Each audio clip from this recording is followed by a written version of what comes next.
Hello and welcome to Adult Music, the podcast with music for the mature mind. This is episode 145, our special 2023 year-end wrap-up episode. I'm your co-host Russ. And I'm your co-host Mike, and what a year it's been. Well, musically anyway. Mike, we put out 49 regular episodes this year, 2 interviews, and a total of 294 recordings that we listened to. You know what's horrifying about that is we listened to a lot more than 294 recordings. Oh, sure. We just talked about 294 recordings on the podcast. On here. What a monster I am. And our task for today is to try to whittle that down to 40 recordings to talk about. Just about. About 20 jazz and 20 classical. I have 13 classical on my list, because that's what I had last year. I was ruthless with the butcher's cleaver. I could have been, but I was kind of like, I want to. I know. And this year I'm going to try to get everything into a PDF form as well, and we'll get that up on our Facebook site for easy access if you want to check on any recordings you missed or just see everything in one place, get the streaming links, and just document it in written form as well. Yeah, and this year, for the first time ever, we'll have musical samples of all of our favorite albums of the year, because we didn't do that last year. No, we just started around episode 130 or so doing that. Yeah. You know, doing this and going through reviewing everything again, I started to think about, what are we doing here on this podcast? So I started to think, I teach a course on music and U.S. society, and a big part of that content is the changes in technology, which influence how we listen to music. And one thing I think about often is ever since the Sony Walkman, and of course now with smartphones, music has become a much more individual type of enjoyment. When we were growing up, we would get together with friends and listen to music together. In university, we'd go to each other's dorm rooms, put some recordings on the stereo and listen and get excited together. But, now people mainly listen individually. And if they share at all, they send links to each other, just like we do, right, every week. So one of the greatest joys of music to me is sharing music that you love with other people. And that's been the basis of our friendship for more than 20 years. Yeah. And if you can find people like that in life, I think it makes life really special. Ironically, that same technology that has made the music listening experience less communal, that's what's allowed us to do this podcast. So Certainly it's been great to meet people through doing adult music, musicians, composers, other podcasters. So what we're really doing is just sharing music that we think is great and love with people around the world. And this is coming out on Christmas Day, so that's our Christmas gift to you. And that's a great feeling to me. I wish we could hear more back from individual listeners so we know about you and what you like. So don't hesitate to write to us. Or if you remember my early comment from a very early episode, what you could like that you didn't know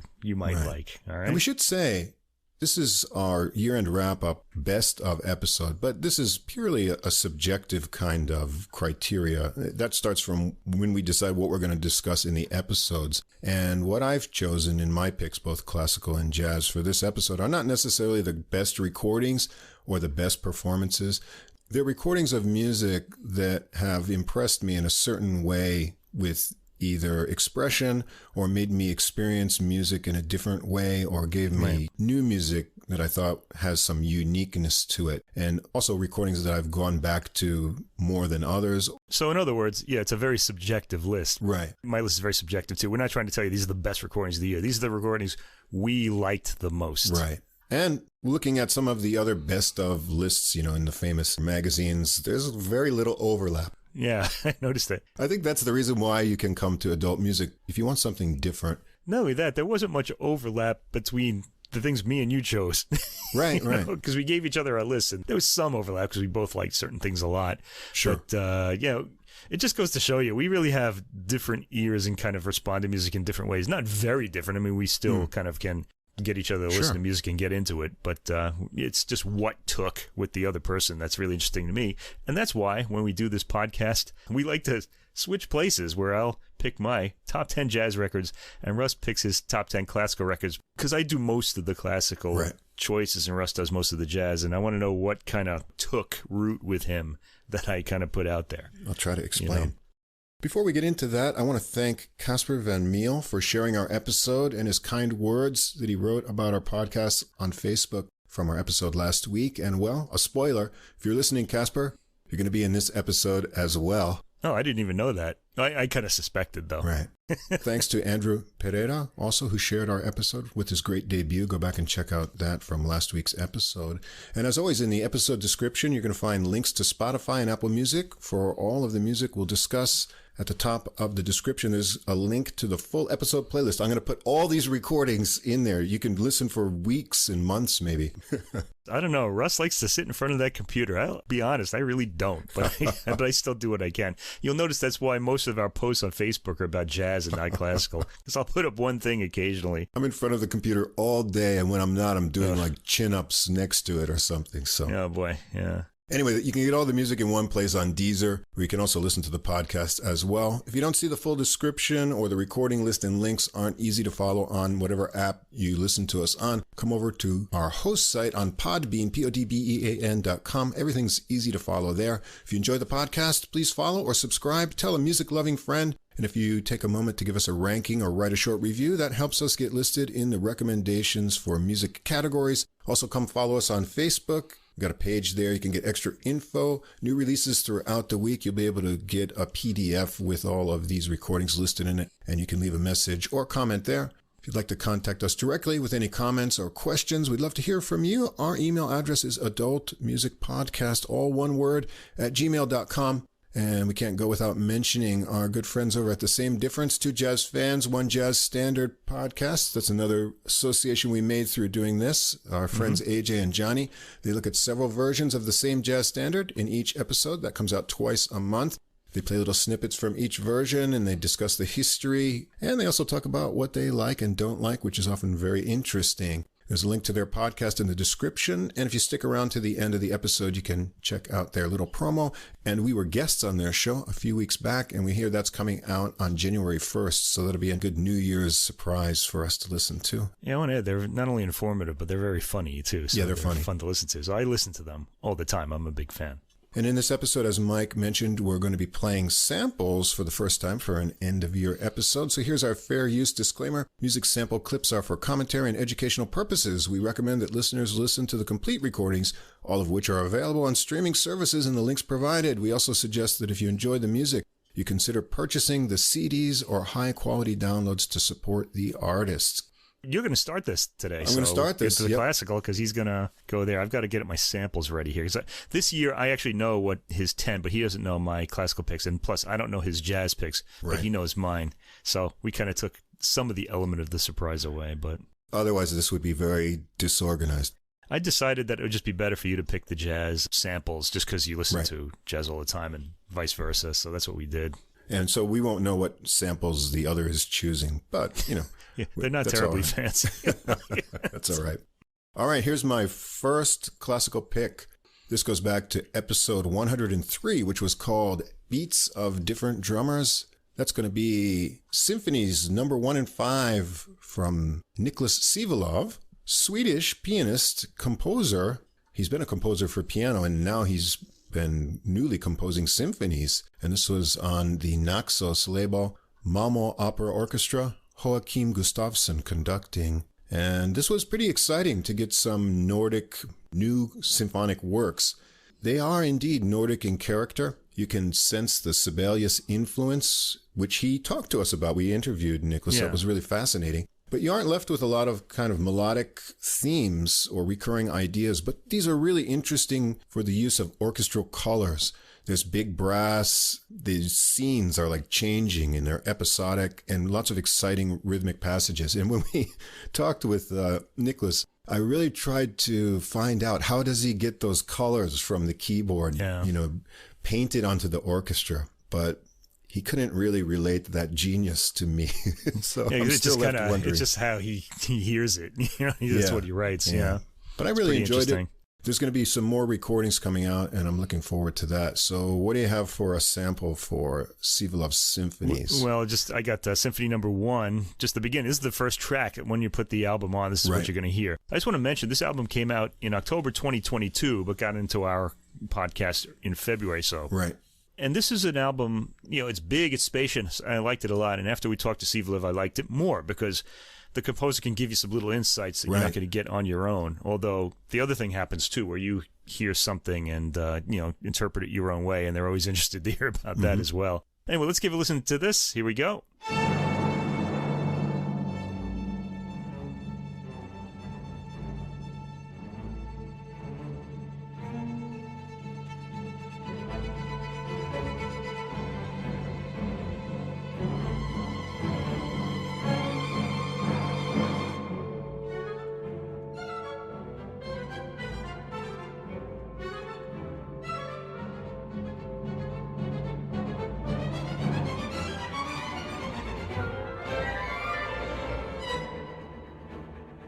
And you already hear that this symphony's already going places, and this is an 11-minute movement. Yeah. There are a lot of ideas in it. These are big movements, and they're big and spacious, and again, the inventiveness is really amazing in these. He's got a lot of ideas, a lot of melodic ideas, just really enjoyable, and just great orchestration as well.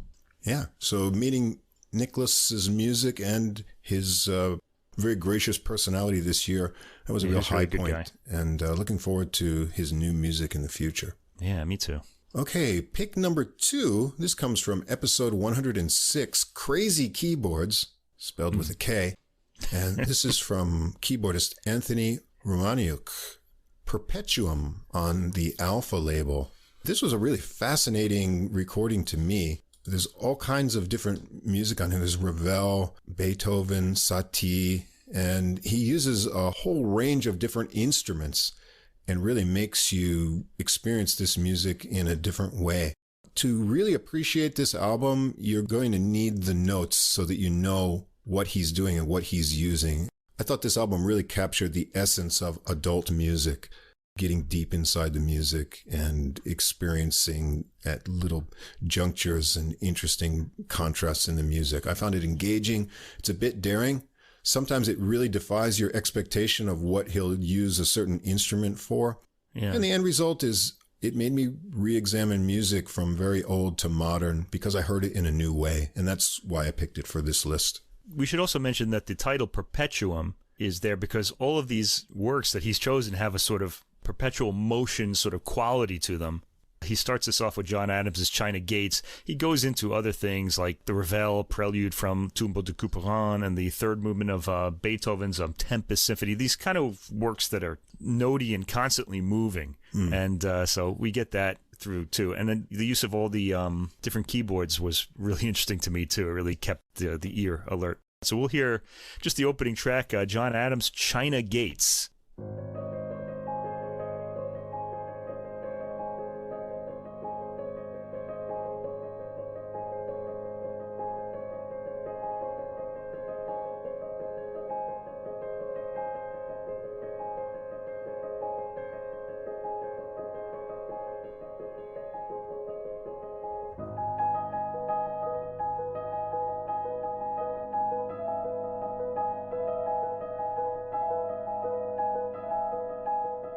Okay, now you hear that rhythm.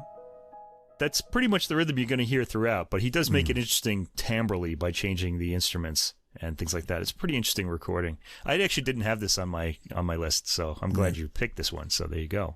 Okay, the next recording is going to come from episode 111. That was called Baroque and Bones. And this is on the Psalm label, Royal Philharmonic Orchestra, conducted by the composer Nimrod Borenstein. Right. And his piano concerto, another piece, Shirim, and Light and Darkness. One thing we've tried to do with the podcast, I know it's one of your goals, and it's been kind of enlightening to me, is listening to contemporary music. Classical music is still being written, although I think the 20th century has put off people to listening to new classical music because they think it's scary or all dissonant. Yeah, it's not anymore. No. And so here is a really accessible contemporary composer. There's nothing to fear in his music. The music makes sense right away. The first time you listen to it, you can pull out the beauty. And I could really identify with his sense of harmony. Every time I was listening to it, I say, oh, I see exactly why he did that or went in this direction. And the concerto performance here, I noted has kind of a music box and sometimes chimey quality to it. It sounded really nice. I like his orchestration. There's a lot of brass and double reed tones there for timbral variety. I found this really contemplative and engaging at the same time. So new classical music, I think people would like to hear and many people will be able to enjoy. Yeah, I actually had a bit of a back and forth with Nimrod Bornstein, a very pleasant conversation about him. He was really happy that we talked about his music, and he filled me in on a bit of what he's after. Now, we heard another recording later of just solo piano works by Tra Nguyen. Excellent as well, yeah. Which kind of drew this quality of like rhythmic juxtapositions and complexity out even more than this album did. But the concerto for piano and orchestra on this album, on the Psalm label, also does a bit of that too. This is a very appealing piece right at the beginning. This is also a bit of a calling card for him because it's got a chamber work and it's got some solo piano works on it too. So it features different elements of his music and is a good introduction to what he's about and what it sounds like. Let's just hear the beginning of the piano concerto. This is track 1 again. I've got a lot of track 1s on this, but let's hear this and you can hear what Nimrod Bornstein's music sounds like.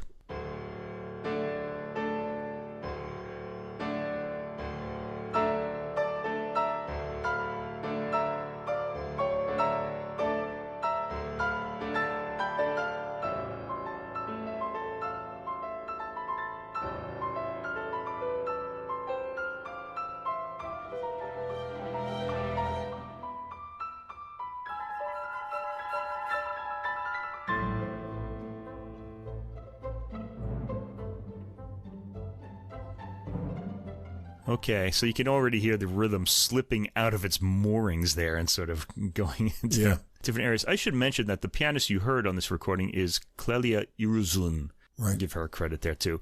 That's the Royal Philharmonic Orchestra conducted by Nimrod Bornstein, by the way. And also on the album is I Musicanti, chamber group for the chamber work, and Iruzun plays the piano on the solo piano works as well. All right, I think my next pick is going to surprise you.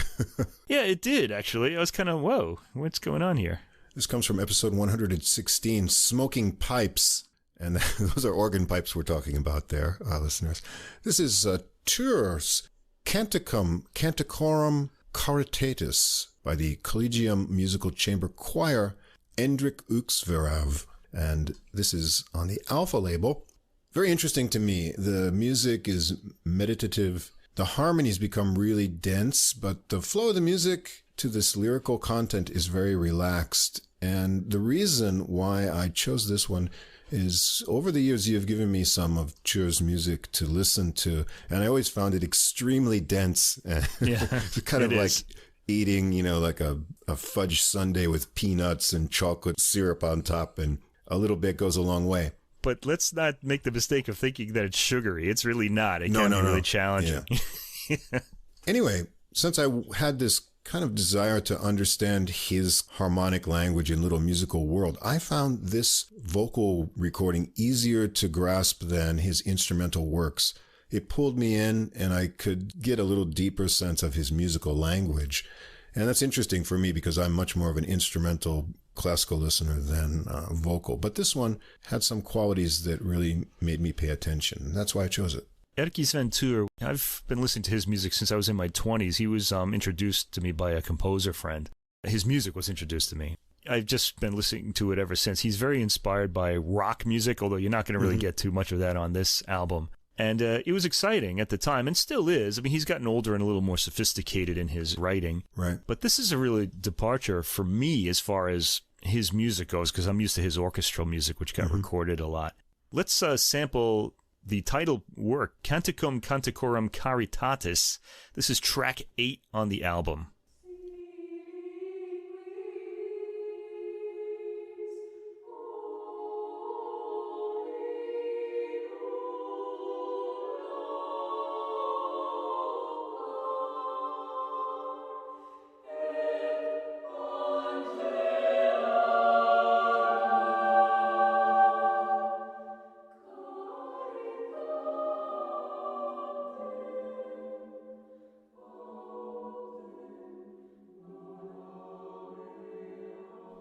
He is a composer of intriguing sounds, even vocally. I think you heard some of those great harmonies there.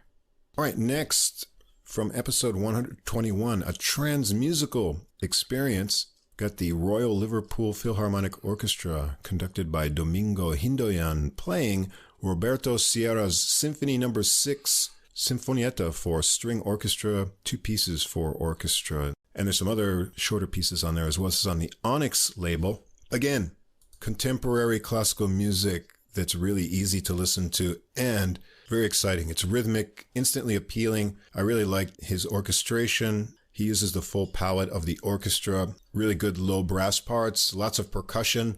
There's some West Side Story kind of moments in this music. Instantly appealing. Anyone can enjoy this. Yeah, and he's got like a Latin vibe to it, too. Right. Now, this is played by the Royal Liverpool Philharmonic Orchestra, conducted by Domingo Hindoyan, and their excellent, clear performance is beautifully recorded. Now, I did have an issue about this because I thought that more of the groove could have been pulled out. And I think that's generally true with any Latin sort of composers these days. Now, this used to be the case with jazz-inspired works as well, like Gershwin, like European orchestras would have trouble with the swing. But that's not the case anymore. They've figured that out. But this is still not in the mainstream, and it really needs to be. Still, this is a great recording. It's really a beautifully realized rendition of the score, and it'll give you a good idea what his music is like. Now, a lot of Sierra's music has been recorded on the Naxos label. They've made it a project to record a lot of his music. I should go and listen to that. So if you like this, you can go for that. Yeah. I'm going to sample the first track, which is an opening sort of track. It's called Alegria.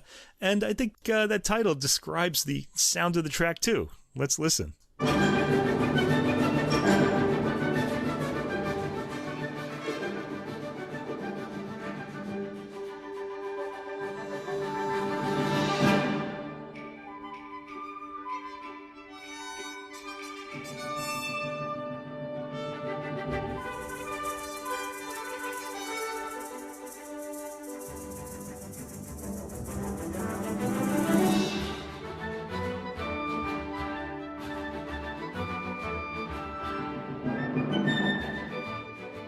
Yeah, and that just goes on with exciting. that great energy, as does most of the rest of the album. There are kind of slow movements as well. But okay, next, from episode 122, Guitarasaurus.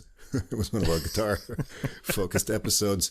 We've got the Eden Stell guitar duo with Scarlatti Sonatas, and this was on Duels record label. So what we've got here is harpsichord music, but played on two guitars. And I just thought that was a really interesting idea. They can approximate the sound of a harpsichord when they want, but they also get a lot of expanded possibilities for different types of attacks and tones and the dynamics, all these things the guitar can do to interpret these compositions. With two guitars, they can divide the work up differently, and each hand on the guitar has a different task there. They work seamlessly together. It's like one mind and one performer. It gave a whole new dimension to this Baroque music. Again, it gave me a new experience of something old, and that's why I chose it.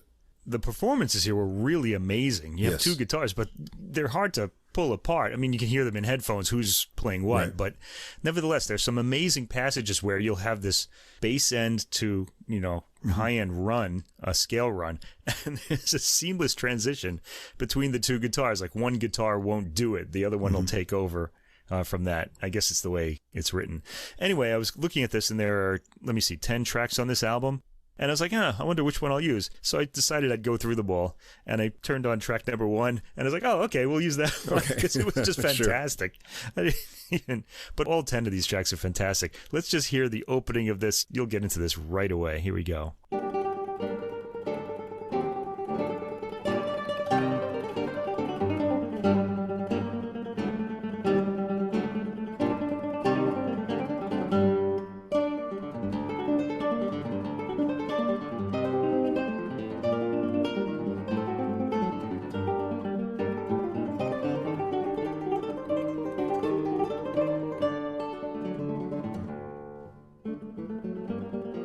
Yeah. Fantastic.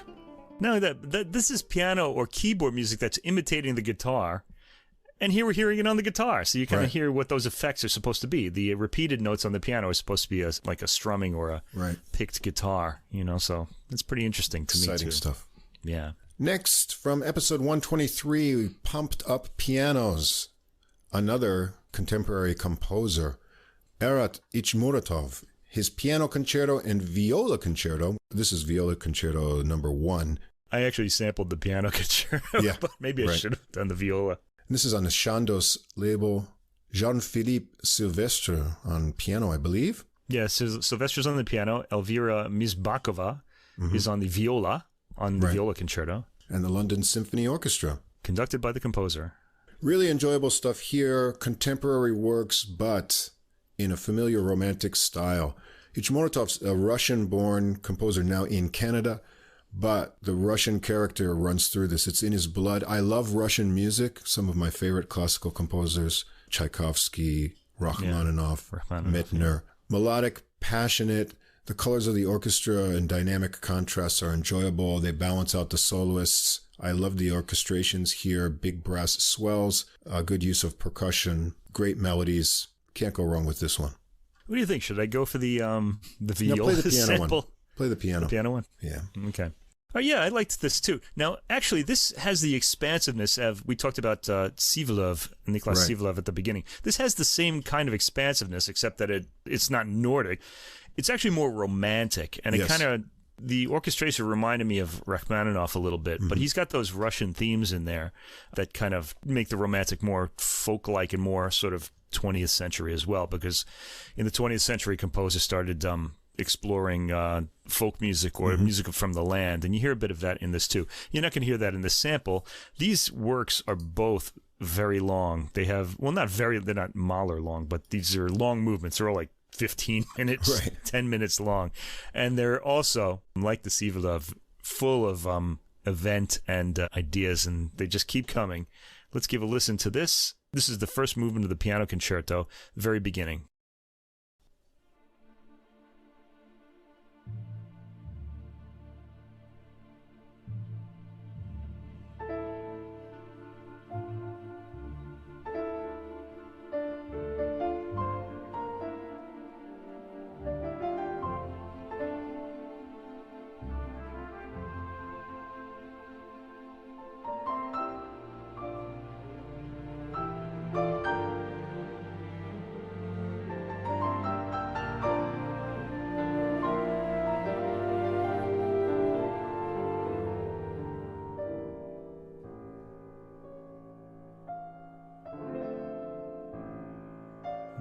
Tonal, very romantic.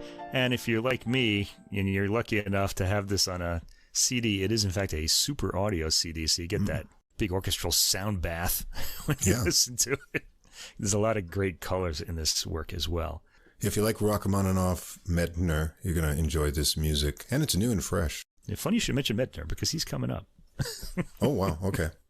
All right, my next pick, another vocal one, Mike. You're probably surprised. Well, not really, because you do like your Renaissance music. I do. So Renaissance vocals are my favorite. I like the purity of voice, and it doesn't get any more pure than this one from episode 138, Giant Genre Steps. Cinquecentos, Daser, Missa Pater Noster, and other works. And he's a very interesting musical figure. It's on Hyperion label. I'll let you talk about the history and his importance there. But you have 5 voices. You hear that high countertenor to the left in the recording. It's very spacious. Passing tones and cadences had my ears pulled in right through the whole recording.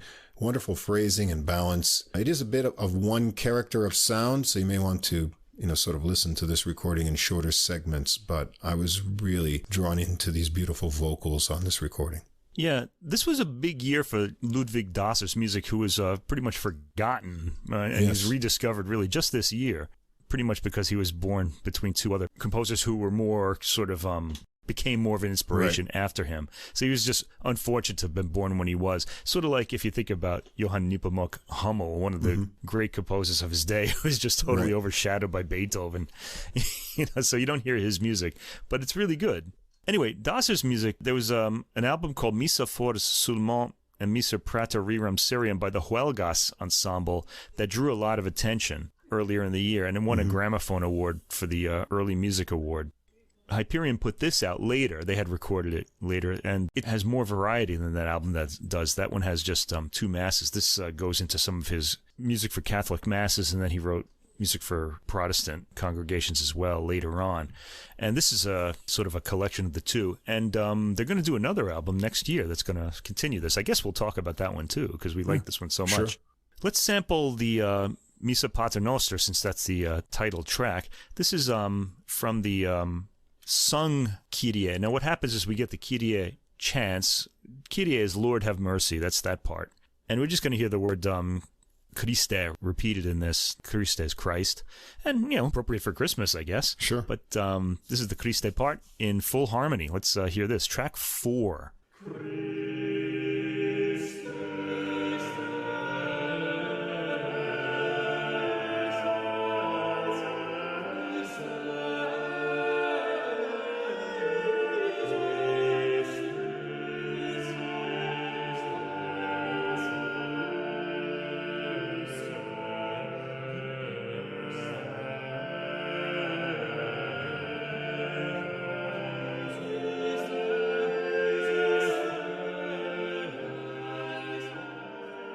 It's amazing what you can do with only 2 syllables, although we did hear 5 syllables. Christe eleison, maybe 6 syllables. All right, next, a composer that is going to play large in the memories of this year. And he just snuck in at the end. He did as well. That's right. We've got Bertrand Chamayou's recording Letters to Erik Satie on the Erato label.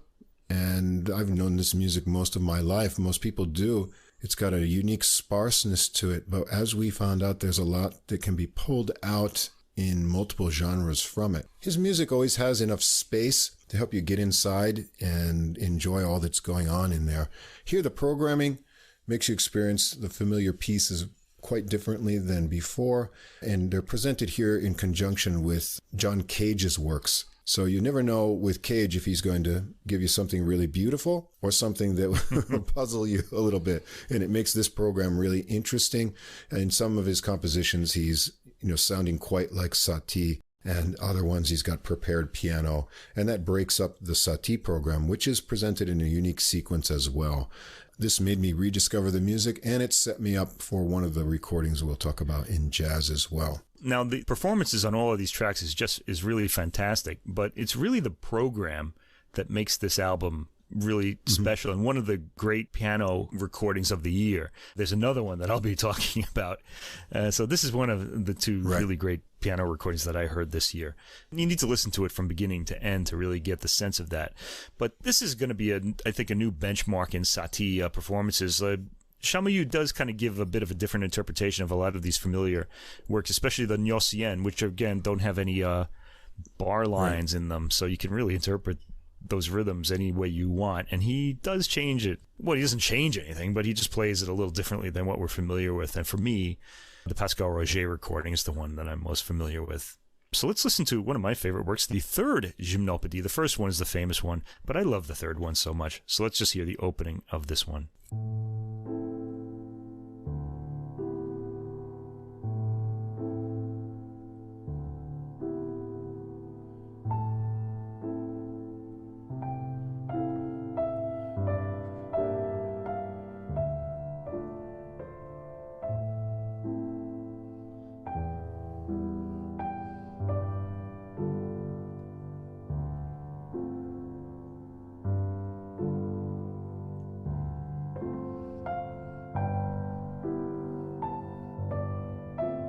Stately, sad. This music has a contemplating the ruins and what once was quality to it. Maybe that makes what makes it so appropriate for our time as we're watching everything around us change. All right, and my last pick, also from last week's episode, sliding in at the end, Paul Wranitzky's 3-string quartets by the Almaviva Quartet. And this was on the CPO label. Well, we've heard lots of Wranitzky. It's been a big discovery for us on the podcast here, and meeting Daniel Bernardson, the researcher responsible for getting a lot of this music into modern scores and made accessible to people. He wasn't involved directly with this recording, but why I chose this one, it's our first experience of Wranitzky's chamber music. We've heard all orchestral works, and so it was interesting to see if we could recognize and identify his personality that we've come to know through orchestral works in this kind of music, and I believe that we could. It was an interesting contrast. There's a lot of his traits here, the gift for melody, endless melody with these really long movements, quirky little harmonic diversions, rhythmic rushing ahead to pauses and then pulling back, packed with lots of ideas that are developed not in sonata form, right? Yeah, they're not in the traditional sonata form. They Right. do take on the feeling of a sonata because I guess that was just in the air at the time.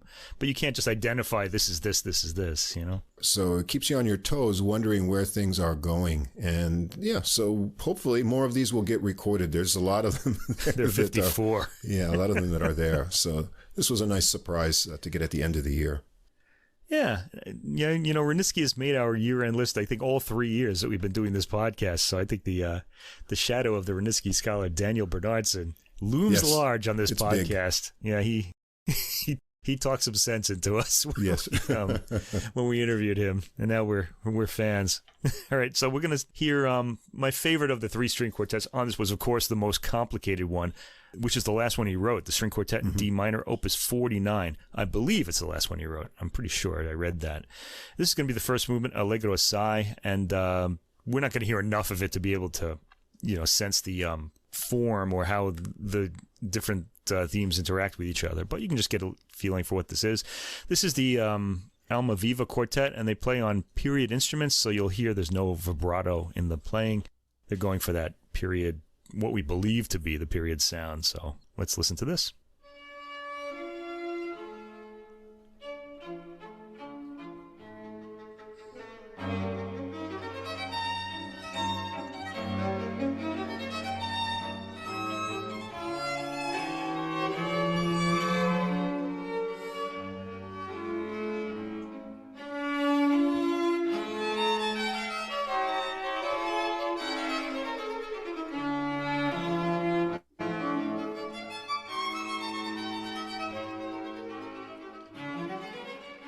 Yeah, immediately appealing right away.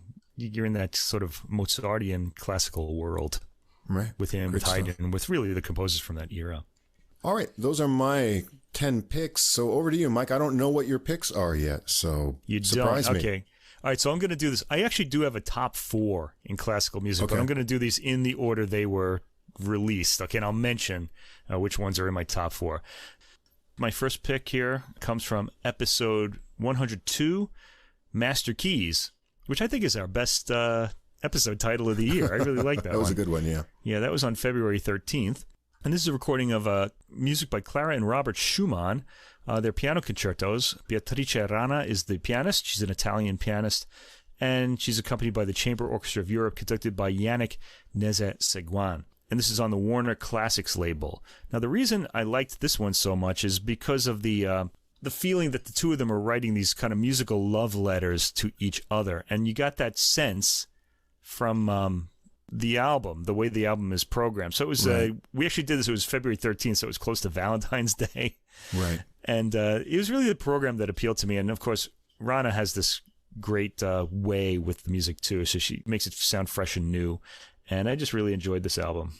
Yeah, I enjoyed this. The performances, I remember, were really good. And the maturity and taste in her playing was really nice. And everything was really spot on with the orchestra combination, too. And I remember just being a really nice flow of program as well.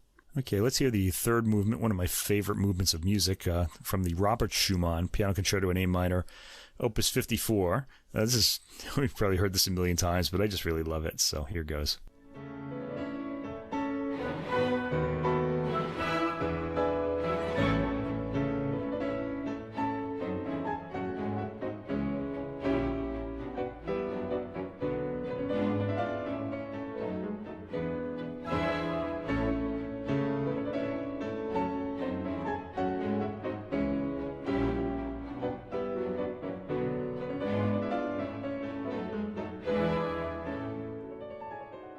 All right, some great piano playing there. I like the joyful, like skipping motion that she gives that sort of last movement there too. Yes. Okay, my second pick here, let me see. This is from March 13th, episode 106, Crazy Keyboards, with a K, crazy. And this is Nikolai Kapustin, Piano Concerto number 5, and Concerto Opus 104, and Sinfonietta Opus 49, played by Frank Dupree, who's really amazing at this music. It also features Adrian Brendel and the Rundfunk Symphony Orchestra Berlin, conducted by Dominique Beikirch. Yeah, there's kind of a jazziness to this piece, and I think Dupree captures it really well. This is a series now of Kapustin's piano music. I think he's going to record all of the piano concertos eventually. I should mention this is on the Capriccio label, if I didn't say that. He really gets the spirit of this music really well. This is really exciting. The rhythmic and mood changes within any movement are really sudden, and there's many. I remember commenting, I thought I needed some Ritalin to listen to all the way through one track because everything is constantly changing its attention in there. Very impressive in creativity, and these piano parts are really virtuosic. The playing here is outstanding. Exciting. As you say, it's classical music, but with a jazz spirit in it. Yeah, and it's got just this wonderful life to it. The playing is just fantastic on this. Give this a listen. This is we're about a minute and a half into the piano concerto, which is a one-movement work. So let's listen to this.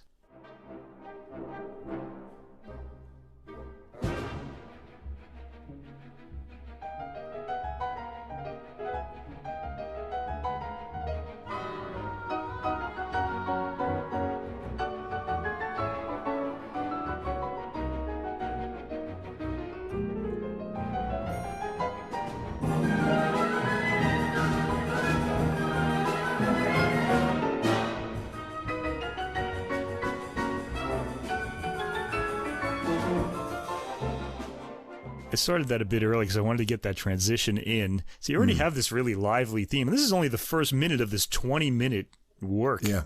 There's a lot of invention in this.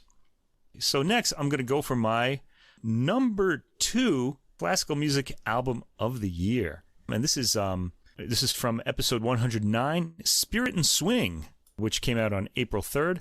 And this is Federico Monpo's Musica Callada by Stephen Hoff. I loved this recording. Right. I think this is the best recording of this work like ever. So I said that there were 2 great piano recordings this year. I should say 3. This is the 3rd one. Okay. Right. Stephen Hoff is the pianist. This is on Hyperion Records. And just meditative. And he captures this as well as anybody. These are really hard works to put across. And I think Stephen Hoff has a real feel for Monpo's music, as we heard in an earlier recording of his. And this one's just really perfect. I listen to this all the time, really. These kind of short pieces, they reveal a lot, unfolding ideas. I think I described it like a box of chocolates. You know, there are all these little different flavors inside each one. Hoff's playing is impeccable. Such a soft touch. I do like the material on his 1998 recording of Monpo better, those compositions, but the playing here is just amazing. Yeah, this is more of a spiritual work. He's reaching for silence, Monpo, on this. And I think Stephen Hoff is up to the task here. Let's listen to the first track labeled Angelico. This is Musica Callada 1 from the first notebook, number 1, Angelico.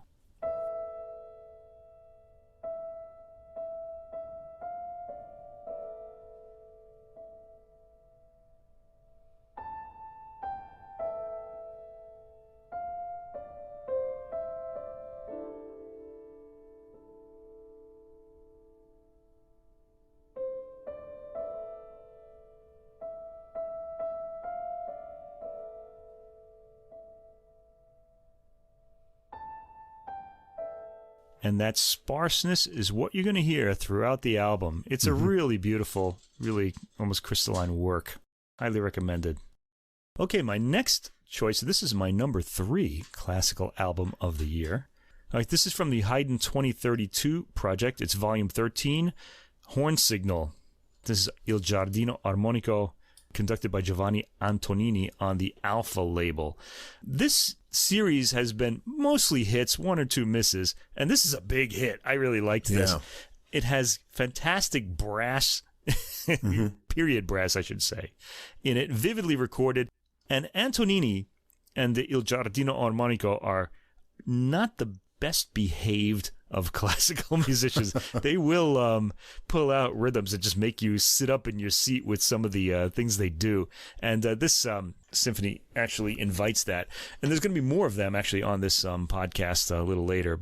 I remember writing that these were very energetic performances, and I was engaged by the instrumental tones, especially the horns, which steal the show, but I also really enjoyed the earthy sound of the strings on this recording.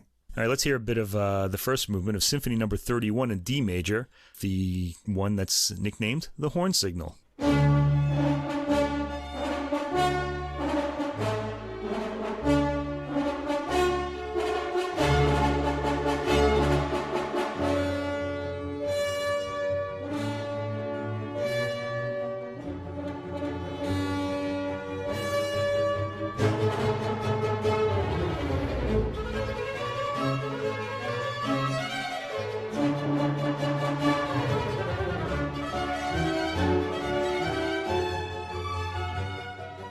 I don't think we can listen long enough to get to that to that cadence. Yeah, fantastic sound. I thought the Foyer Symphony, the second one on the album, which is number 59, Symphony number 59, was also excellent. All right, moving on, we're going to hear another contemporary composer, one that also we had the pleasure of not interviewing, but communicating with, and he actually drops us comments every once in a while, too. This is from episode 125, Jazz Renderings, put up on July 31st. Sergei Akunov. Oh, yes. His album Jazz. And this also features works by Poulenc and Messiaen. The artists are Julia Igonina on the violin and Maxim Emelianichev on the piano on the Aparte label. So Akunov's work, Jazz, isn't inspired by jazz music. It's inspired by a book by Henri Matisse of his sort of paper cutouts called Jazz. Right. And while he's not painting a tone painting of any of these, he's kind of going by the mood of these various artworks in the book in putting this work together. It turns out to be a pretty gentle work and a very enjoyable one, too. The rest of the program, featuring Poulenc's violin sonata and the fifth movement of Messiaen's Quartet for the End of Time, also just add to the atmosphere. And tends to be a pretty atmospheric album. I really enjoyed the sounds that Igonina and Emelianichev made on this, and really the ones that Akunov composed. Yeah, I was impressed with the synergy of their performance. Really good communication. It's sensitive and expressive. I was trying to, not directly associate the music with the images of the artwork, because he said they're not intended to be experienced that way. Nevertheless, they do evoke a lot of images in your mind of things happening or interactions. So that music has this sort of associative quality to it. Yeah, now, one of the anchoring works he has here is called Lagoon, and he has several movements of this. I think there are 3. We're going to hear the first one. This is the opening of the entire work, Lagoon 1.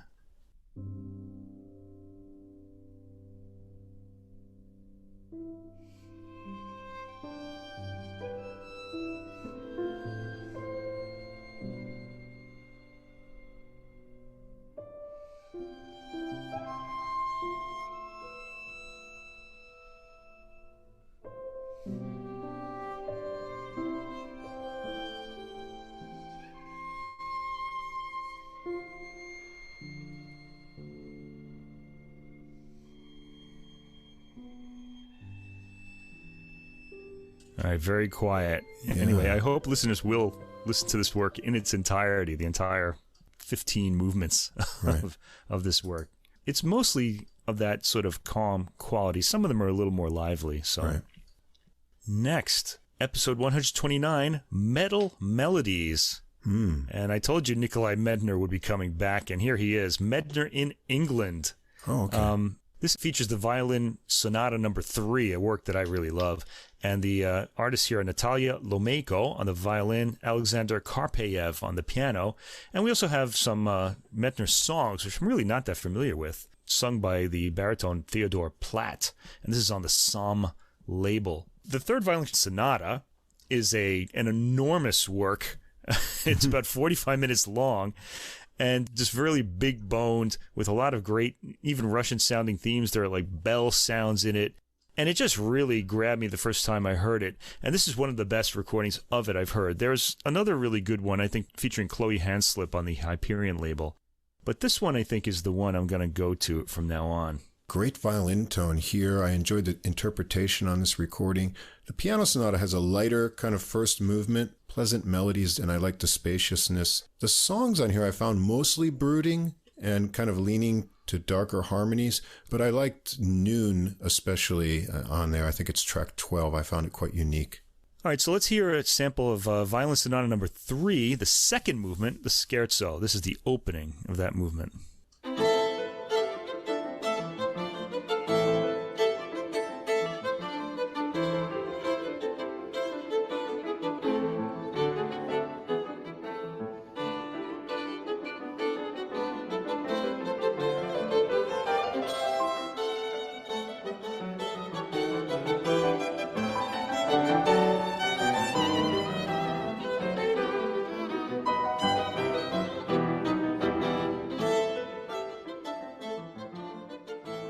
So exciting. Let's get a little Russian dance quality there. Okay, from the same episode, Metal Melodies, episode 129, from August 28th, Dependent Arising. Oh. Yeah, this is violin concertos by Shostakovich and by Earl Manine. And this is Rachel Barton Pine on the violin, Royal Scottish National Orchestra, conducted by Tito Munoz. And this is on the Cedilla label. Now, what intrigued me about this, I did like the Shostakovich violin concerto, played by Rachel Barton Pine, a violinist that I really admire. She really is very adventurous in her choice of material and in her approach. But the Earl Manine work, it's inspired by heavy metal music. Right. And it's also got a Buddhist theme to it. And the both of these just really kind of intrigued me. It's kind of a harsh sounding work, although it is tonal, so it's, followable. But if you're someone who really likes the grittiness of sound in rock music, I mean, this isn't really a rock work, but heavy metal musicians are really inspired by classical music in a lot of cases, but the reverse usually isn't the case. Right. But we're kind of getting a version of that here, and it's kind of exciting for me. I really liked this work, and I kind of liked what it had to say also about, tonally anyway, about the whole Buddhist idea of illusion and enlightenment. This Shostakovich work is very brooding and it wears me out. I understand what it's supposed to express. It is well played with good tone. But the Manine was really surprising. Cool orchestration, lots of dynamic percussion and brass. The violin shredding is quite impressive. But there are some nice sweet contrasts in there as well. And the development that takes place is really unpredictable. Keeps you surprised throughout your listening experience. Very unique. Yeah, so we're going to hear the sample of the Earl Manine, a violin concerto in C minor, Dependent Arising. Third movement, Gate Gate Paragate Parasamgati Bodhisvaha, which is the Heart Sutra in Buddhism. Let's listen to how this begins.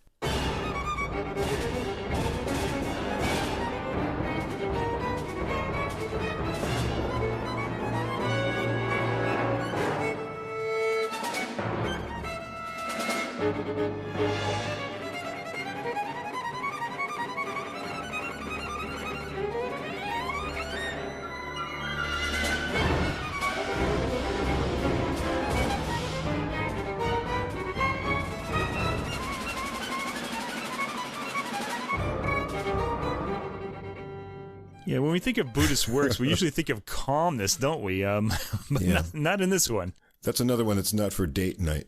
Yeah, not for date night. Keep that away.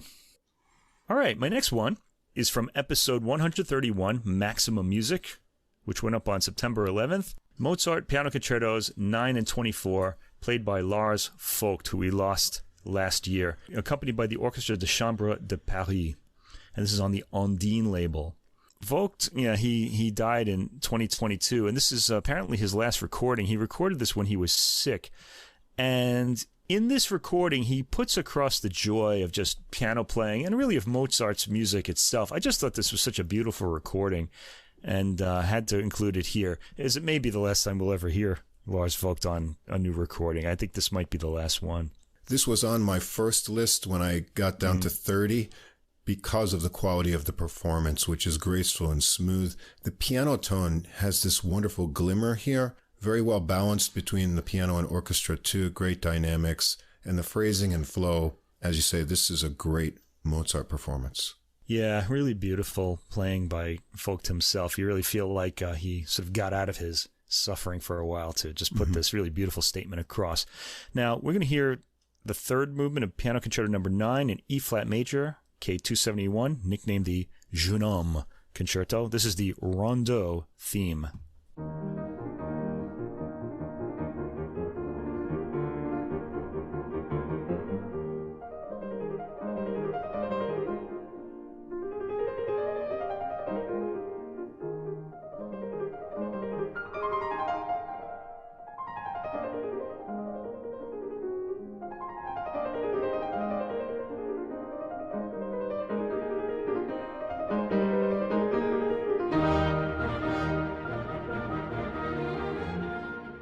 Vogt's interpretation is just so beautifully shaped throughout. It's just a real pleasure to listen to this album.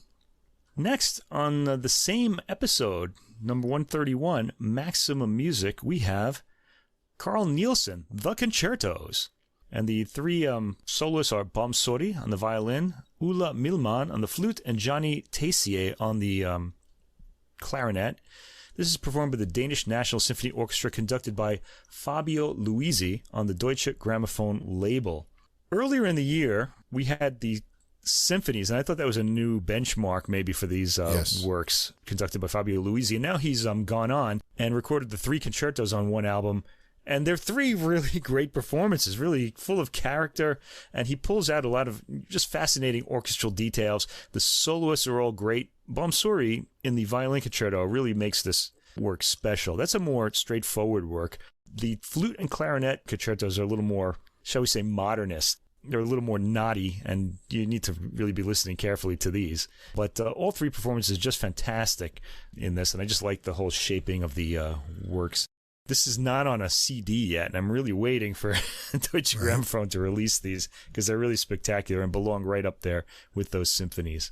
This was on my initial list as well, because Nielsen's one of my favorite symphonic composers. I own other recordings of these, but here are the enthusiastic performances and the huge sound really got my attention. I think I like the violin concerto the best because the orchestral parts have a lot of familiar elements from Nielsen's symphonies, which I never get tired of hearing. This is interesting and enjoyable performance of this music. Okay, and I thought I would go for the first movement of the flute concerto, but I'm going to start sort of in the 6 minutes in when the flute finds its noble theme and plays that, and I thought I'd give the sample of this. So let's hear that.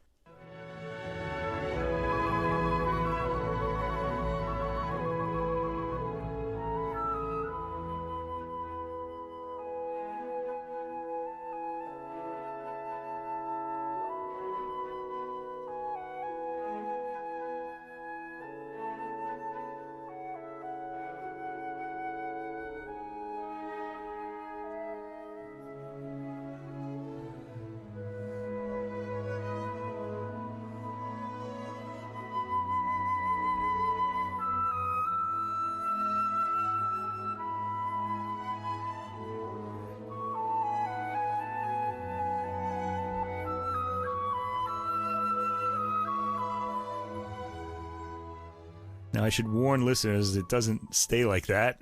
The flute really is agitated for most of the work and sort of does a lot of sort of fluttering around in an aggravated fashion, which is really nice.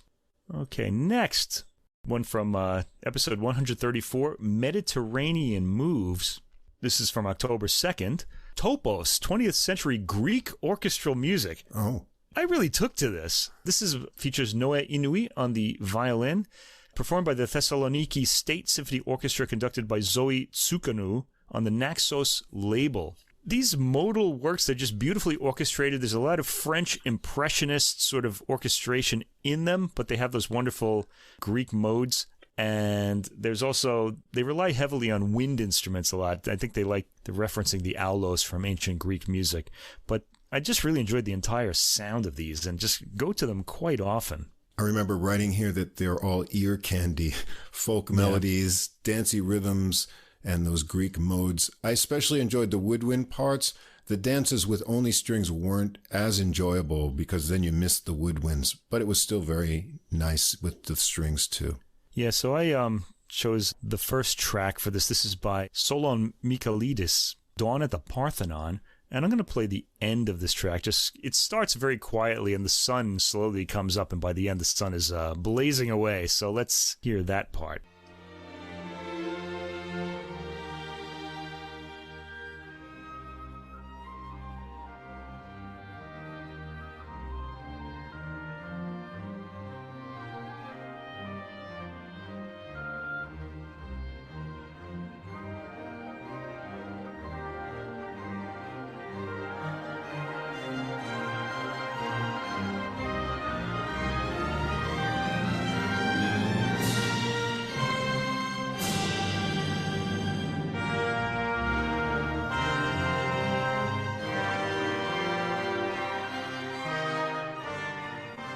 There we are in Greece, both modern and ancient.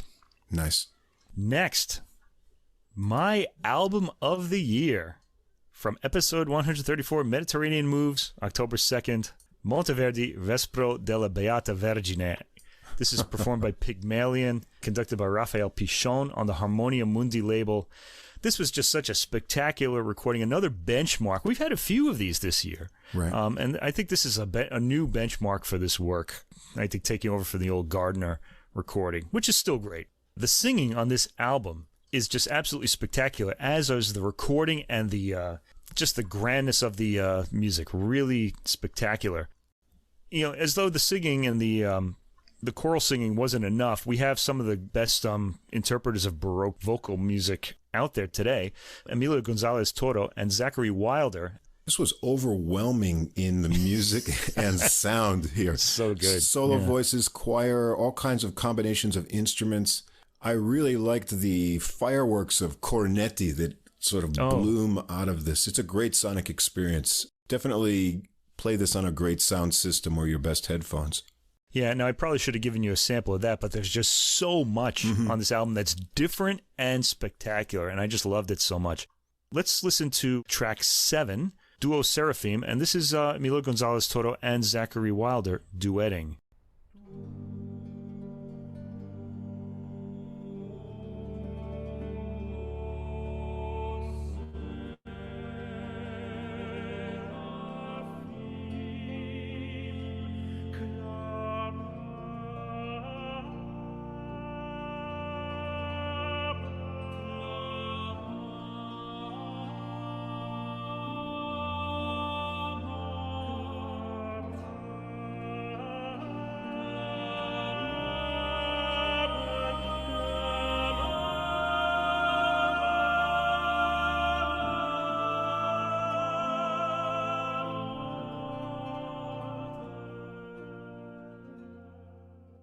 Yeah, it's hard to know where to go with these samples, but you get an idea of the voices there. Okay, next, from episode 136, Trumpet Soiree, we have a non-trumpet album, Pietro Antonio Locatelli, Il Virtuoso, Il Poeta, Violin Concertos and Concerti Grossi. This has Isabel Faust on the violin, and she's with Il Giardino Armonico, conducted by Giovanni Antonini again. So this is the second time on my list that we're hearing that ensemble. This is on the Harmonia Mundi label. And to be honest, Isabel Faust is on 2 works on this album, the 2 violin concerti. But to me, this is really a Giardino Armonico album. And it's kind of interesting because Il Giardino Armonico, of course, they're their usual unruly selves on the Concerti Grossi, and they kind of rein themselves in a bit when Isabel Faust plays on the violin concerti. But she kind of takes a cue from them and really does some really interesting stuff as well. This is a really entertaining album, I thought. I remember noting that her sound blends well with the ensemble, probably by design here, and her tone is really magical as well as the technique. I liked these compositions with unique cadences. There's a lot of little surprises in there. This is just great Baroque music performed to the highest level. Yeah, it's kind of unique, really. It's not really a comfortable listen, although I guess, because of the harmony, it could be thought of that. But let's listen to a sample. This is track 5, Violin Concerto in A major, Opus 3, number 11, about a minute into the first movement, Allegro.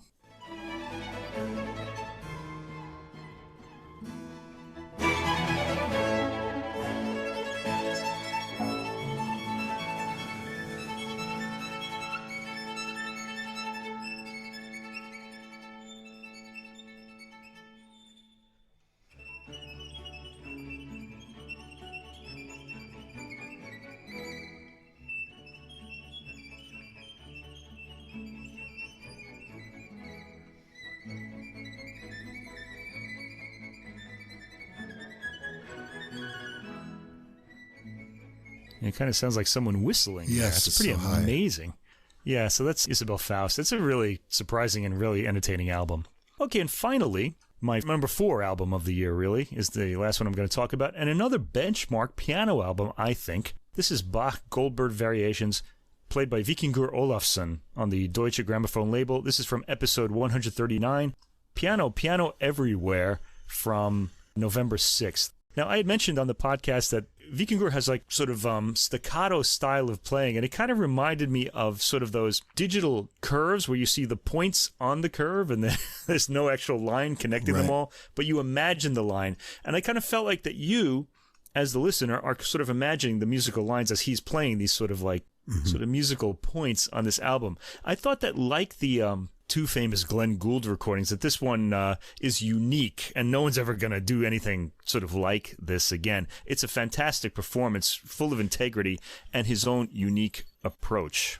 This was on my initial list, of course, because he's one of my favorite pianists. Yeah, he's really special. Fluidity, speed, continuity. I've enjoyed everything he's recorded just because of the musicality and technique and the unique interpretation every time. And this is no exception. Everyone should hear this recording. Yeah, now I'm sure everybody thinks I'm going to sample the theme, the aria, the famous aria, but you'd be wrong. I'm going to go for something that's more Vikingur about this. We hear him right away, variation 1 of that theme, and we can hear that staccato style that he's going to use in a lot of this. There are legato bits in it when he sees fit, but let's listen to the first variation. This is track 2 on the album.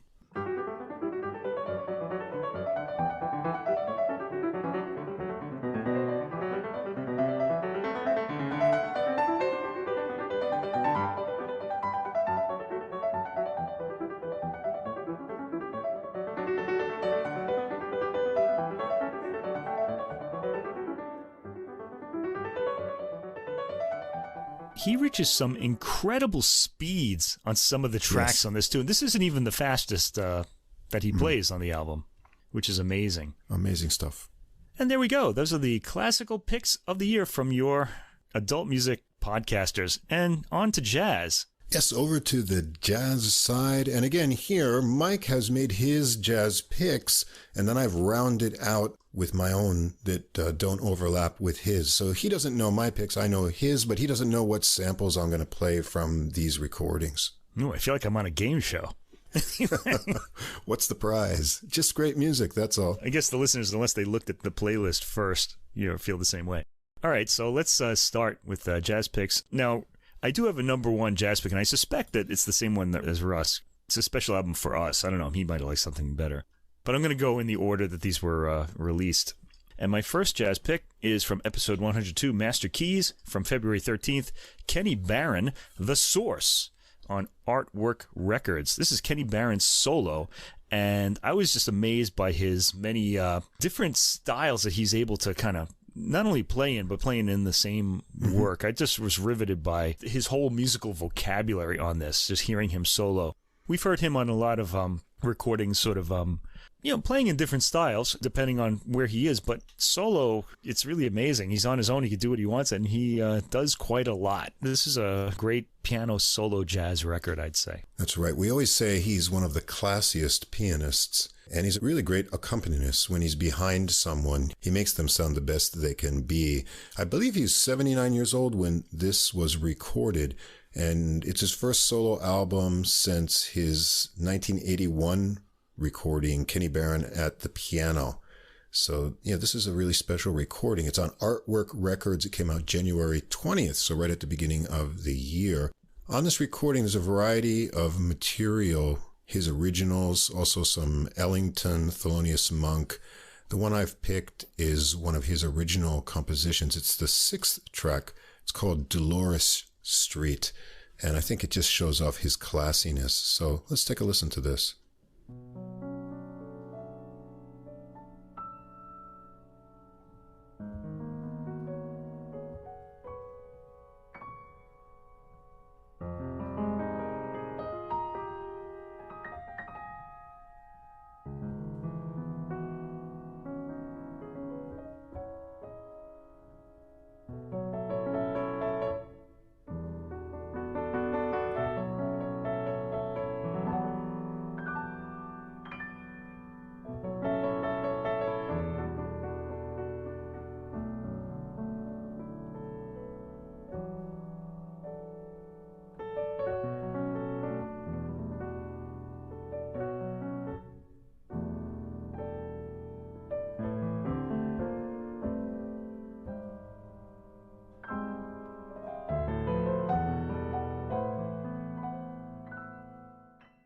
Lovely touch there.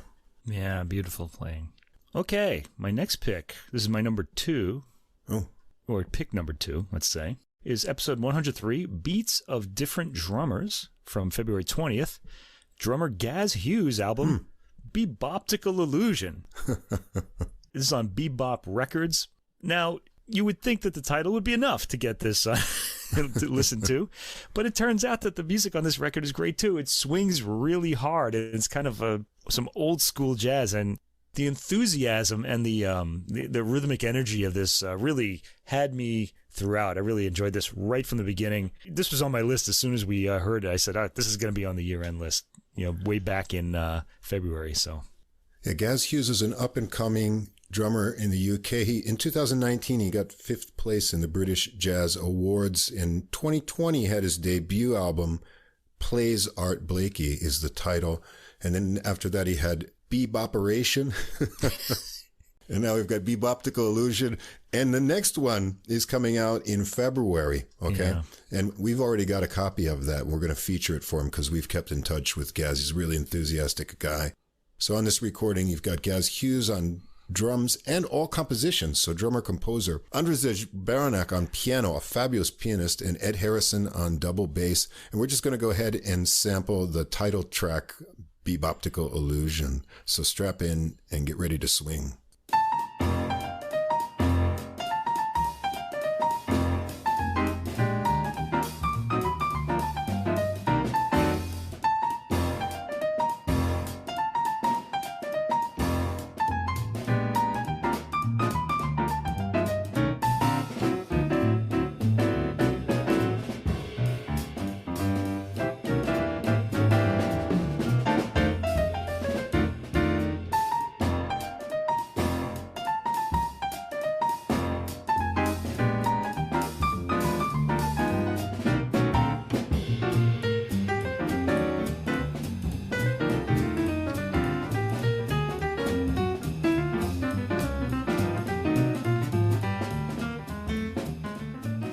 Yeah, basically rhythms changes tune with a really happy melody, and you hear all those great drum rhythms just coming up, bubbling underneath there. A lot of fun. We're really looking forward to hearing what he comes up with next.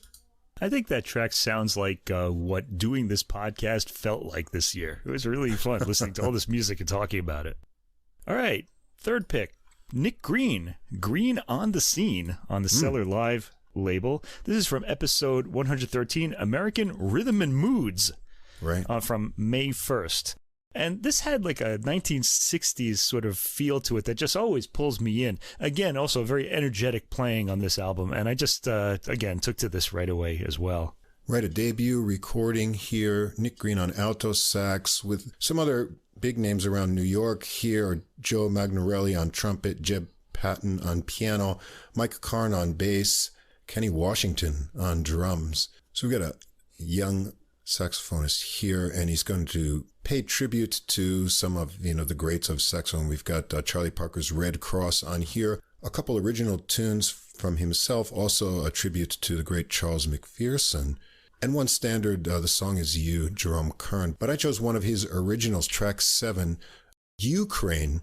That's Youkraine. It's a song for Ukraine, and when I first saw the title, I thought it's going to be a ballad or something, but it's not. It's a real bopper and kind of exciting. So let's take a listen to this.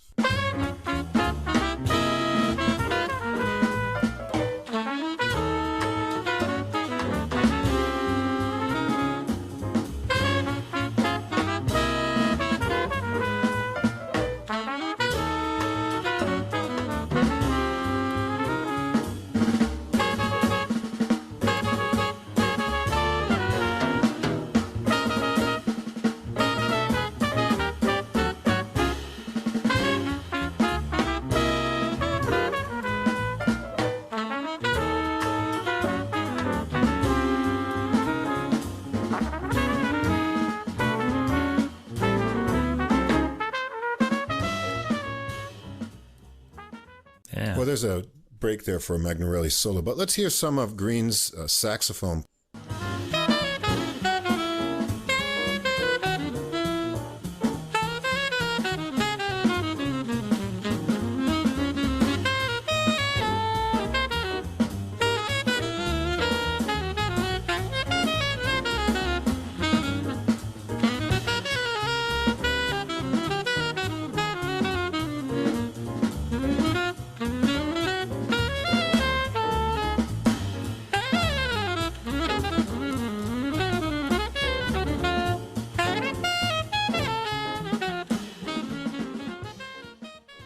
Yeah, Nick Green, a young player to keep an ear out for. Yeah, okay. My next pick is Gabriel Lachin Trio, Viewpoint. This is from episode 115, Euro Piano, from May 15th on the Alice Jazz label. Now, I really like his very elegant, very clean playing style, and yet this album also swung a lot too. Those British pianists can really swing. These British musicians, we heard Gaz Hughes earlier, Gabriel Lachin Trio, and there were two other albums from England this year that I kind of wanted to include on this list, but wound up not doing because I didn't want them all to dominate the list. But they were just really fun records, and this was one of them. There are a few ballads on this too. It just put me in a really good place. Let's just say it's pretty traditional sounding and just really great playing. So this is an album of all of his original compositions. It's something he said he had been wanting to do for a while. So Gabriel Lachin on piano and all compositions, Jeremy Brown on bass, and Joe Farnsworth, crossing the pond, as they say, on drums. And I'll just play some of the first track, Says Who. It's a piece inspired by George Gershwin's But Not For Me.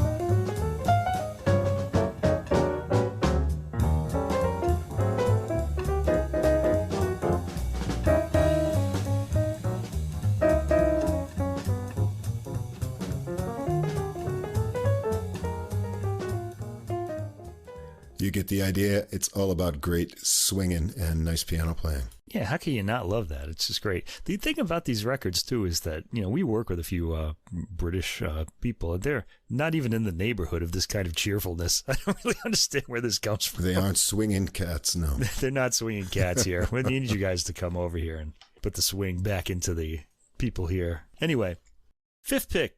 This is one we both really liked a lot. Yes. Jim Alfredson, Family Business on the Positone label. This is from episode 116, Smokin' Pipes, May 22nd. And this is an organ work, and we know how much we both love the Hammond organ if you listen to this podcast. This is really, we heard a few records with the Hammond organ this year, but this one really stood out for me. The playing was just really great on it, and just like the whole sound of this record. Yeah, I love this. This was going to be one of my picks if you hadn't chosen it. And it's got all of some of the monster players we love. Michael Deese on trombone, Alex Sipiagin on trumpet, E.J. Strickland on drums, Kevin Jones on percussion, in addition, on here. And yeah, this is great. Alfred's has got this most wonderful sounding organ tones, some clavinet on here as well. And, I've been following him on Facebook. The interesting thing about him is not only does he play the Hammond organ, he also can take these things apart and repair them, in addition to all types of keyboards and other electronic things. So he's always posting all of his things he's taking apart and repairing. But this album is just so much fun. It's just got great grooves everywhere. I just want to sample every track for you, but it was hard to pick one. So I'll go with track 3, Foster Blues. I'm guessing it's for Ronnie Foster. It's a great shuffle feel, and you're going to enjoy this right away. So let's take a listen to it.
I let that one go on long because I don't want to stop it. It sounds so right? good. But you may as well do that to the whole album, I think, if you put that on. You just don't want it to end. It's a unique one there, too. It's got like an 18-bar form with these little twists in the 9th and 13th measures. The whole album is just full of great grooves, instantly likable, and you can listen again and again. Yeah, just cruising down the highway in the convertible, listening to that in much nicer, warmer weather than we have right now. Mm-hmm. That's my vibe there. You might think I like all this happy jazz, and it's true, I do. But the next one is a bit more mellow. This is from episode 117, Solo, Duo, Trio, Quartet. Solo, Duo, Trio, Quartet from May 29th. And this is Thomas Fonnesbeek, a bassist that we really love on this podcast. And Justin Kauflin, a new discovery for us on the piano. Danish Rain. Okay, so I guess Fonnesbeek gets the title here. Danish Rain on Storyville Records. And again, this has Fonnesbeek's really classy bass playing behind Justin Kauflin's piano playing, which also was really elegant. He's kind of a new discovery for me, too, and I really enjoyed his playing on this record, too. To be honest, I think Fonnesbeek makes everybody he plays with sound really great, but this made me discover also Justin Kauflin's playing, and I think I want to hear a bit more of him as well. Yeah, he's a great pianist with a magical touch. This recording came out in May 19th, 2023, and I thought I'd just go for the title track so we can hear the beginning of how everything gets going.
Pretty magical sound there, and just a duo. Fonnesbeek's really a whole rhythm section in himself. He can do so many things that propel a tune along, and I kind of like not having any drums here. You get that openness to it, and you can hear the great tone of the piano and, of course, his ringing bass. A really magical recording.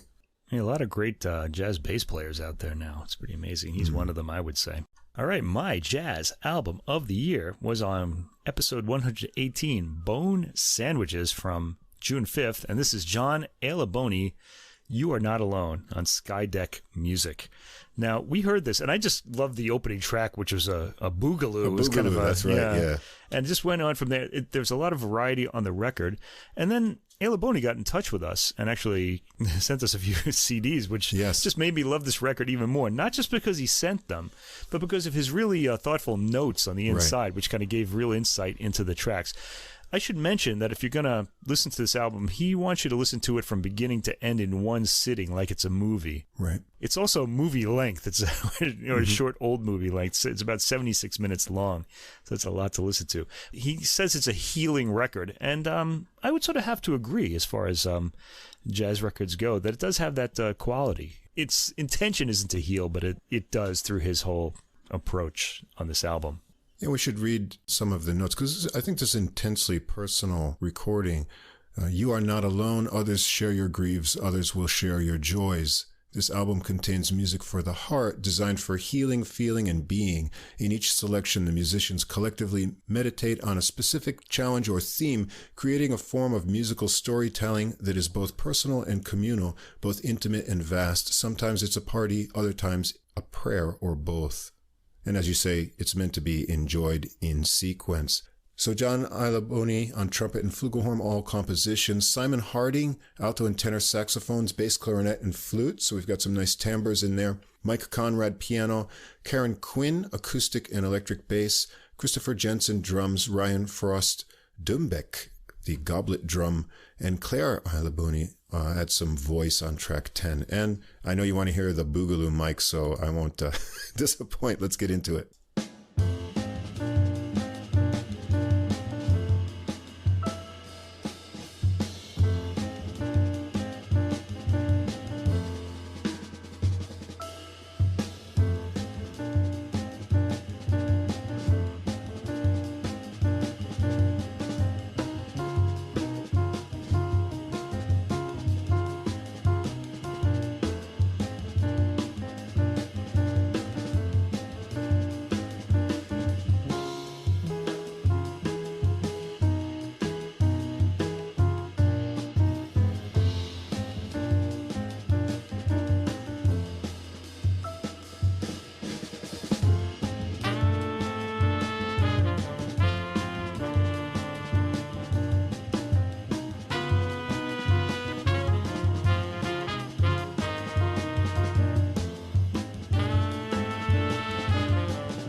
I let that one go on a little bit long just so you could get the flavor of it. It's on Skydeck Music, a really great recording, and I'm really interested to see what John does next. So thanks again for those CD copies. We recommend listeners listen to all of these albums, but I really want to especially recommend that one if you're looking for something to listen to. I think it's really special.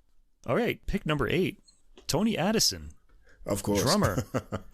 This is his album Relentless Pursuit, his debut jazz album, I believe, because he had a gospel album before this. Right. Anyway, this is on the Odradek label, one of our favorite labels now, from episode 132, Debuts and Discoveries, from September 18th.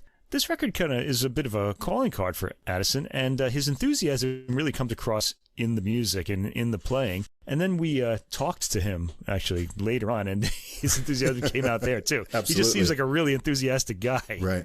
And I also liked just the variety of I called it a calling card because there are a lot of different styles on this album. He's a man who goes through quite a few, I don't want to say forms, what is it, musical forms, let's say. I also like the fact that he has a track called Chicken and Hot Sauce on this album, which we both took to right away. Just not only the chicken and hot sauce itself, but the actual track. Right. On Odradek Records, a very interesting record label for both classical and jazz. And so, from Washington, D.C., Tony Addison, who composed everything on this album.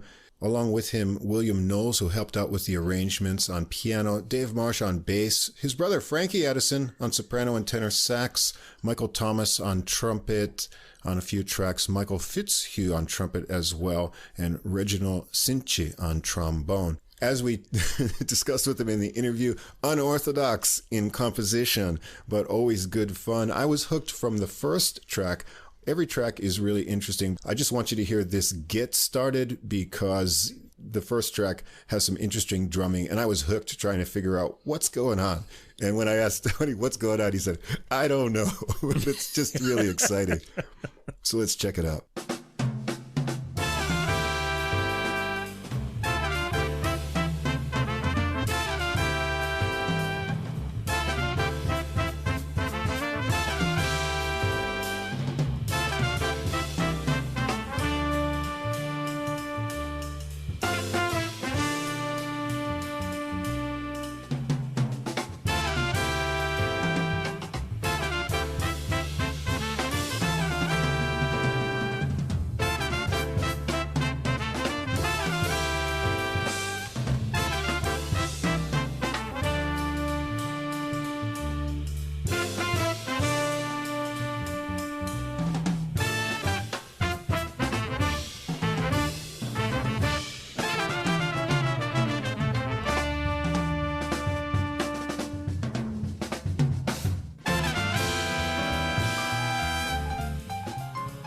I just love how those horns come back for the final blast into Knowles' solo there. An exciting album. Don't miss this one.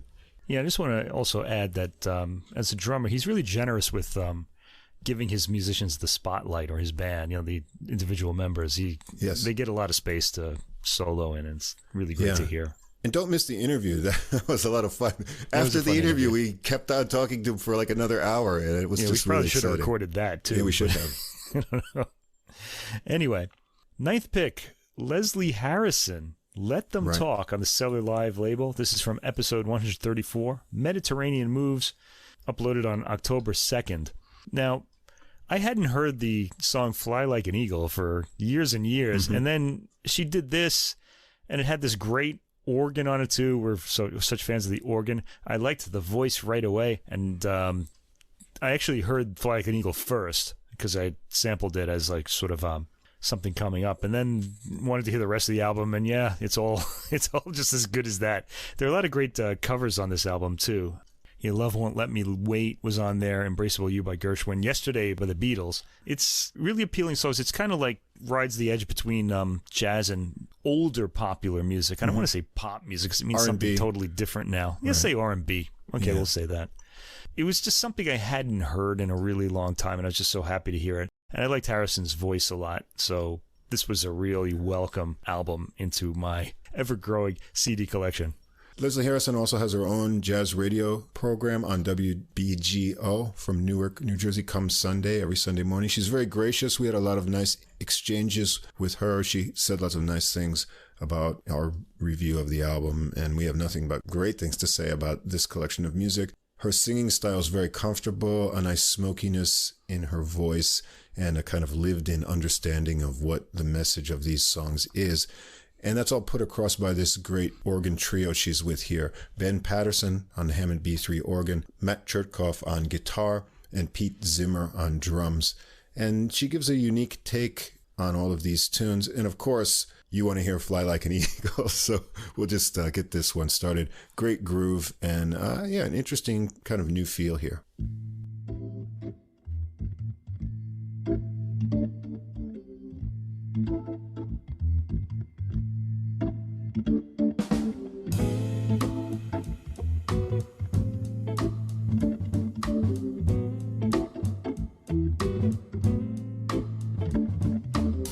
Time keeps on slipping into the future.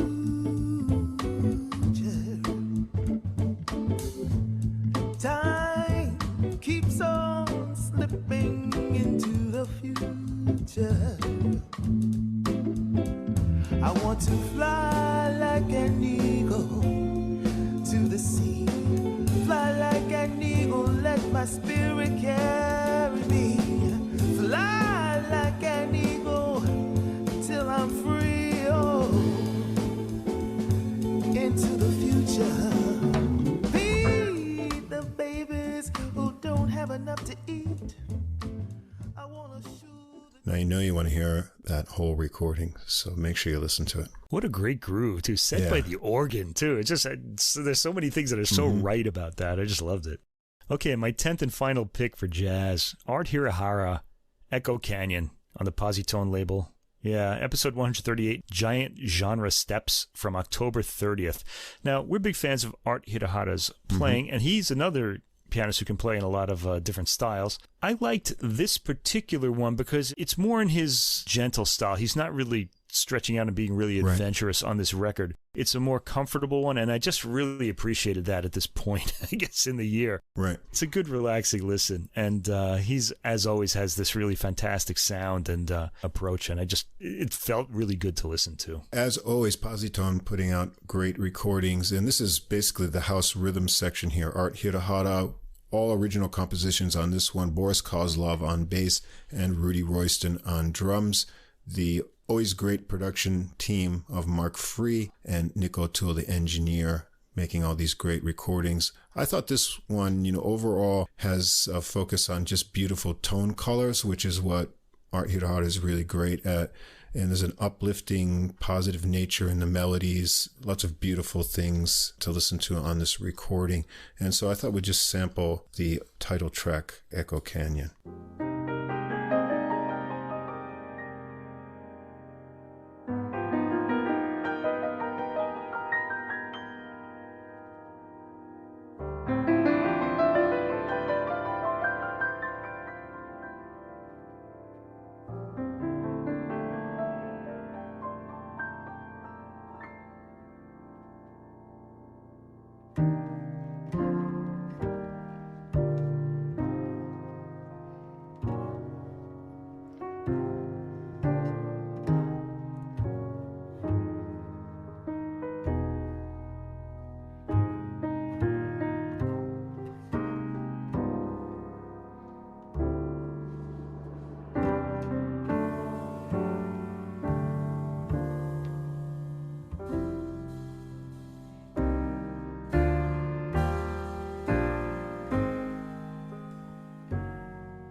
There's a lot of beauty on this album. Not to say that there aren't some intense and exciting moments as well, but the focus here really is on tone, color, and smoothness. And I would have picked this one as well on my list.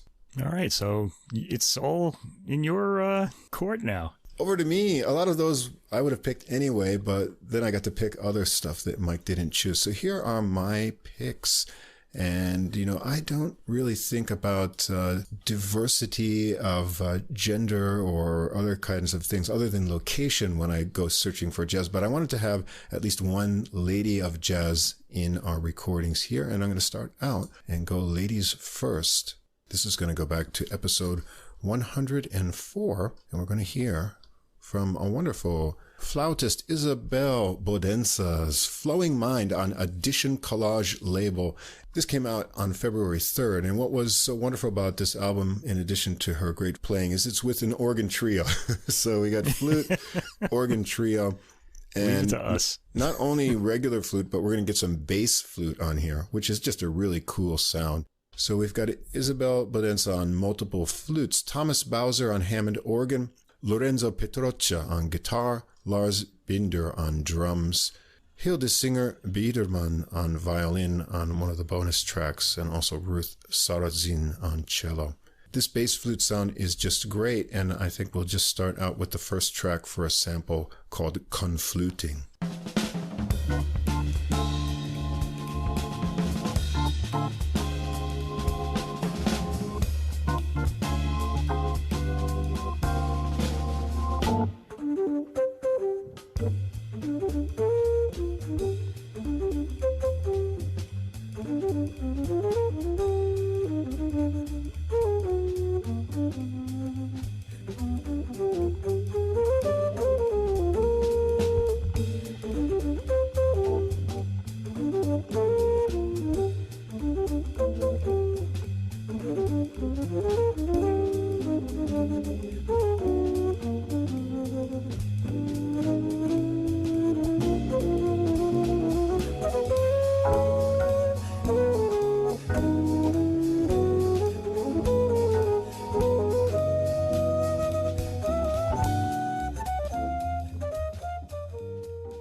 Yeah, I was thinking about that one when I was making my list too. I was like looking at it. I was like, oh, I love jazz flutes so much and I should put this on, but you can only pick so many. So right. There it is. Anyway, yeah, you definitely want to hear that. Her soloing is also really great, inventive, wonderful tones. Flute and organ trio. Okay, next, another one from Odradek.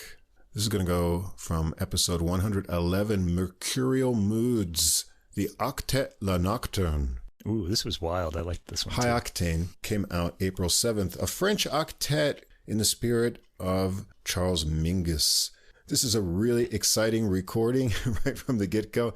We've got all these great arrangements. We've got Gabriel Rigaud, piano and compositions, Johan Godefroy on bass, Valentin Jam on drums, Hughes Lehembre on baritone sax, Ezekiel Salada tenor sax, Gabriel Fernandez alto sax, Sami Kaufune on trombone, Olivier Douillon on trumpet. This is a really exciting recording right from the start. You're going to be surprised, so we'll go with the first track as a sample, Ouverture des Champions.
Well, it's really just getting going there. It's hard to give you a real flavor of what's going to happen on this recording, but it's really enthusiastic.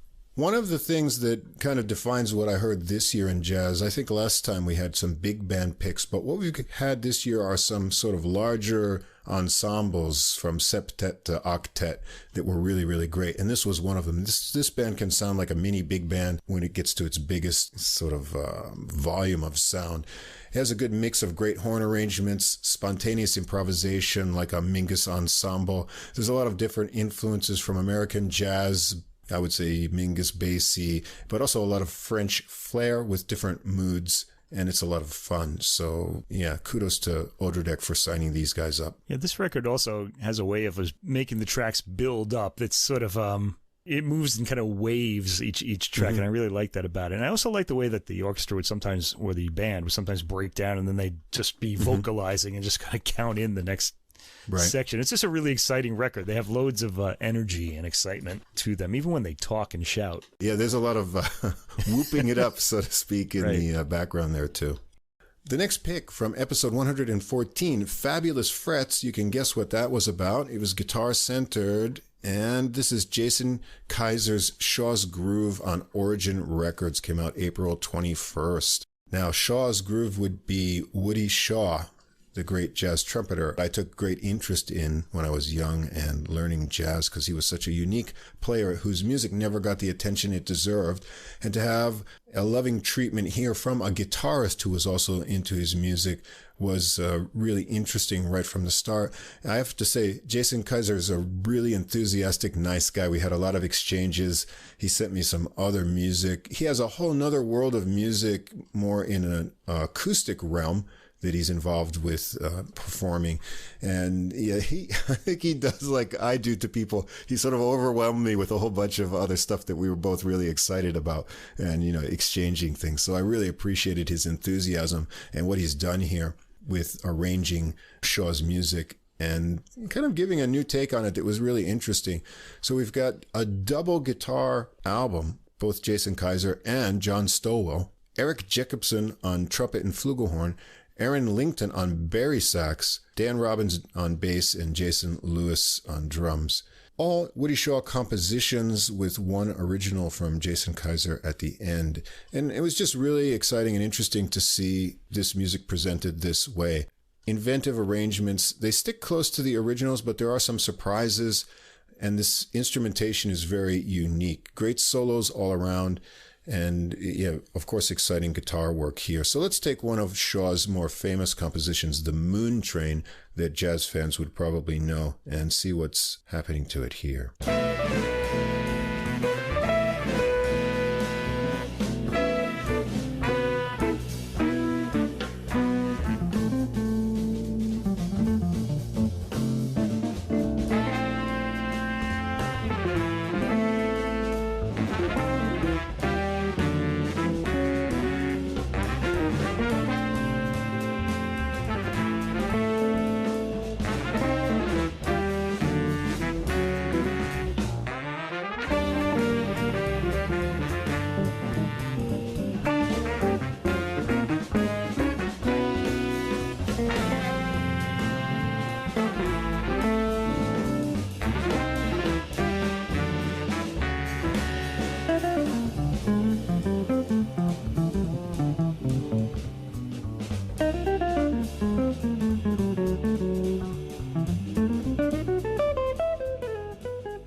Just a little taste there, but what you can get from that is this really cool instrumentation, bari sax, trumpet, and guitar. It really makes an interesting combination of sounds, and there's a lot of great guitar playing, contrasting styles between the two guitarists on this album. I think you're going to enjoy it. Yeah, classy and sophisticated too. These are serious compositions too, and I just like what they did with them came across really well. And I also want to thank Jason for sending us copies of this as well, signed copies, I might add. Oh yeah. Really appreciate that. Great enthusiasm. Check out his acoustic music as well. All right, one of the other things that has been popping up on the Adult Music podcasts, interestingly, over the past couple of years, is the music of Greg Hill. His music is interesting and accessible and seems to be inspirational to musicians because there's a lot of recordings coming out. Now, this one might go under the radar. You might not find this one anywhere else, but I thought this was a really fun recording. It's by the Techno Cats. It's called The Technocats, the music of Greg Hill on Cold Plunge Records, which I think might be Hill's own recording label. Now, the other recordings we've heard were Rodney Whitaker, bassist's Oasis, the music of Greg Hill, Michael Dease's The Other Shoe, the music of Greg Hill. But here, we got a really interesting presentation from the Technocats, who are Chris Glassman, bass trombone, Nathan Borton, guitar, Michael J. Reed, drums, Xavier Davis on piano, and Javier Enrique on bass. So bass, trombone, and guitar as your kind of lead instruments. Really interesting.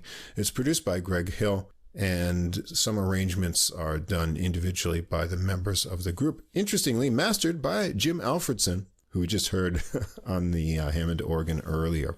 We'll just get a taste on the first tune, Come On Down. This was arranged by Javier Enrique.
Now, I wish I could just play more of this, because one of the things that's interesting about Hill's music is it's built out of familiar kind of structures, but used in interesting ways.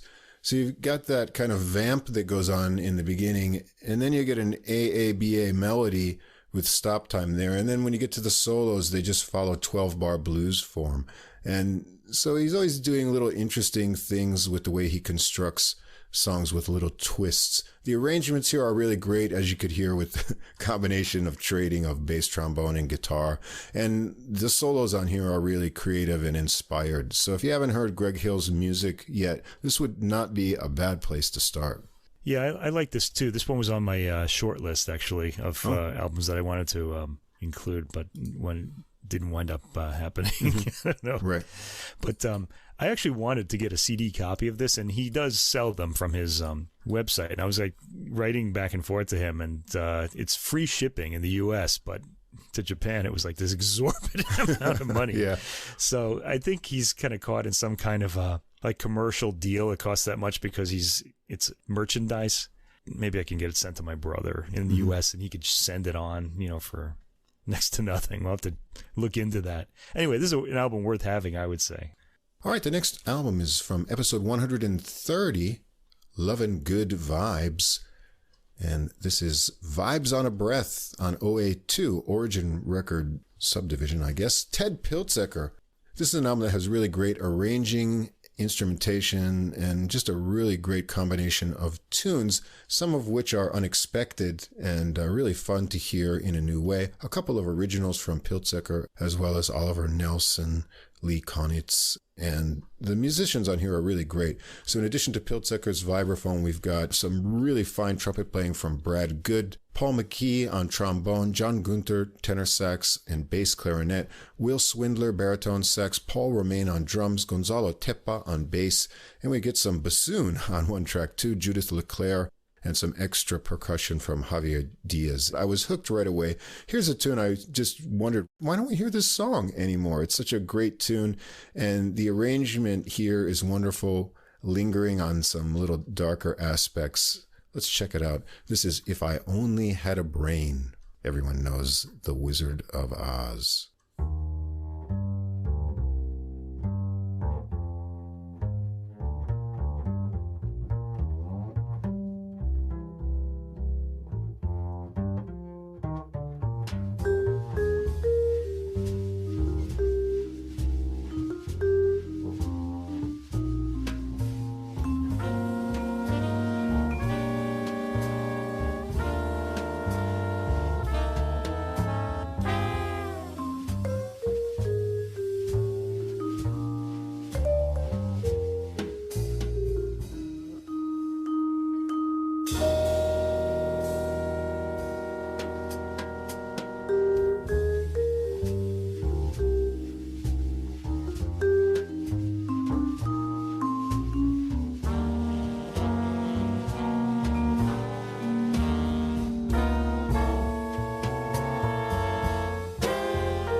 nice stuff there. I can't go away without hearing some of that trumpet from Brad Good here as well. So let's have a little listen to that.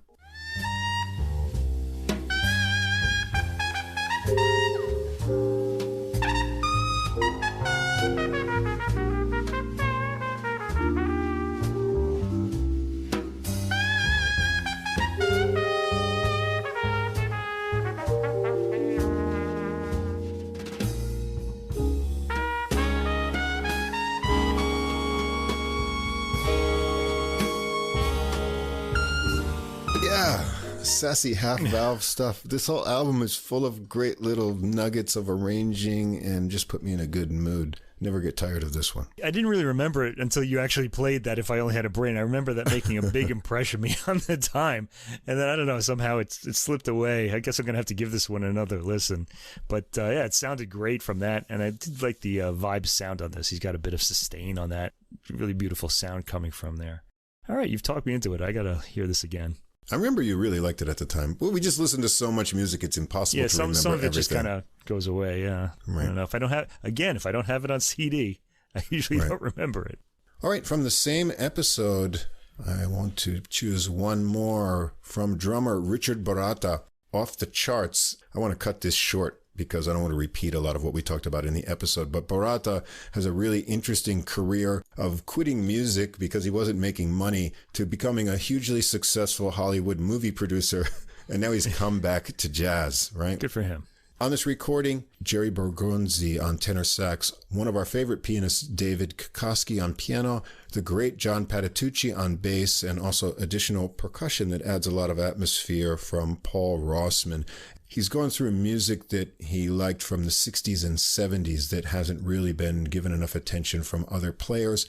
His drumming is incredible, energetic, and all the playing on this recording is top-notch. I'll give you one sample, track 4, Pedicina, a McCoy Tyner tune from his 1968 album Expansions. So just check out and get some of the energy that you're going to hear on this album.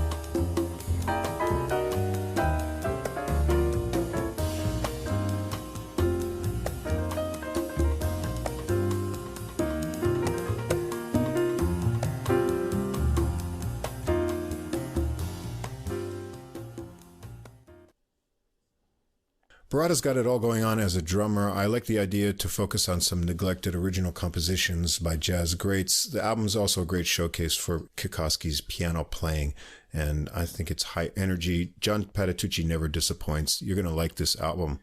Yeah, big John Patitucci fan right here, too. And I think Baratta's about the groove, and I really like that, too. We had a really great groove in that track as well. I just sinking into that. Good stuff.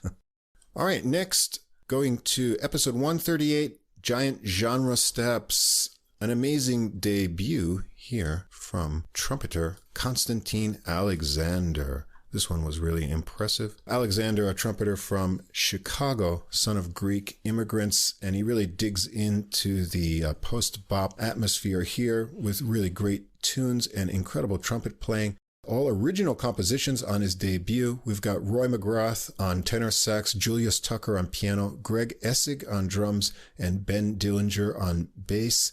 And let's take a listen to some of the first tune, and we'll also get a little bit of his soloing, which is really impressive on this recording.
I let that one go on and on. This is a self-release, by the way, so I don't think any record company will mind. It just gets more exciting over that stop time there, too. The tune is called The Show. An interesting composition, too. There's a 20-measure melody, but then when they get into the solos, it's a 12-bar minor blues progression. It's hot like that through this whole recording. There are also some tender ballads on here with nice playing as well, and it's an explosive debut. Trumpet players shouldn't miss this one. Yeah, I absolutely agree. This is just a hot playing, great technique, and just really what I think of as a bright tone. This is really, there's a kind of real sunshine to it. Right. An exciting record. I took to this too, and I remember how enthusiastic you were when we talked about it the first time, and that really rubbed off on me. I really wanted to hear this. Now, let's go on the other side. Sometimes we want to be introspective and a bit mellow, and so my next pick is from episode 139, Piano, Piano Everywhere, and that's a recording on Smoke Sessions Records, Bridges, from Kevin Hayes, Ben Street, and Billy Hart. This is a follow-up to their 2021 recording, All Things Are, also on Smoke Sessions Records, that we discussed back then in episode 18, Modernist Martini. One of the better names that we've come up with, I'd say. This time, we're going to get some Kevin Hayes originals, a tune from Wayne Shorter. We're going to get a Beatles song with a little help from my friends, Bill Frisell tune, and also a Billy Hart tune, Milton Nascimento as well. But I want to choose for a sample one of Hayes' originals called Song for Peace. This is really beautiful. It's a simple melody phrase. The tempo is kind of like a deep slumber. Just really wonderful melodic playing. And what I want to do with this tune is actually pick it up from a little bit later in the tune because it's quite a slow tempo. I want to hear how he pulls all kinds of wonderful colors and develops ideas from something simple.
This is a beautiful recording with a focus on the beauty of tone and melodic flow. Hayes has a unique touch, lots of colors coming out of the piano, and he uses his technique to serve that kind of musical concept. I really get absorbed in the music when I listen to this. Yeah, I was really drawn to this too, and in fact, I bought the CD. Oh, it was just great. It was just really, again, like the Art Hirahara, I thought it kind of set this really kind of later in the evening sort of vibe that really I could just chill out to, and just beautiful playing all the way through. Their take on with a little help from my friends was pretty interesting too. It was a little different than the familiar tune that we have from the Beatles, so check that out.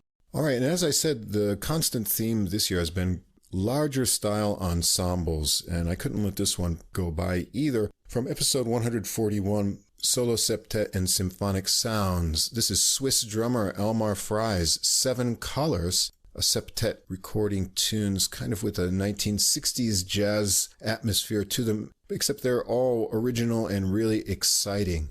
And this album is just a lot of fun to listen to, full of energy right from the beginning. So before I say more about it, let's take a listen to the first track, which is called Blue Course Ready.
So the whole album is like that, great arrangements and then going into great solos. All original tunes except for one. Track 6 is A Nightingale Sang in Berkeley Square. That's a Manning Sherwin tune. So Seven Colors is a full spectrum. There's echoes of great 60s jazz, but it's not nostalgic, rather fresh and invigorating. The arrangements are full, but they all have little tricks and unique things in them to keep you engaged and surprised. I just love the swing, happy melodies. There's some Latin rhythms on here as well, and Frye's drumming is exciting and propels everything forward. Yeah, I found this record exciting too. I took to it right away. This is we talked about this one recently, I remember. The whole 60s vibe of it too. Just a good, comfortable energy and feeling like really energetic. Fantastic recording. And one more to go to wrap everything up. And this last one, just from last week's episode 144, Troubled Times, Remembered Times. Dutch bassist Casper van Meel's Satie, A Time Remembered. And we've got a sextet here with great arrangements, again, keeping with this year's theme. This one, the more I listen to it, I just get drawn in. And it seems like it's something about Satie this year that sort of ends everything up. Yeah, or again, like I said, at the end of the year, too, it's just sort of weird. It just happened in December. We heard that Bertrand Chamayou recording that made us experience Satie's music in a new way with the programming and combination of John Cage's music. And Van Meel has done the same thing from a jazz perspective here. We're going to explore those unique harmonies of Satie's music, but he's added a new rhythmic dimension and sort of explored things in a new way. I just love all the arranging on this recording. Let's see, we'll just choose one to play from this. I guess it's going to be Nocien number 3, track 7.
What I liked about this particular one is normally when I hear the solo piano version, it strikes me as having a kind of sadness in it.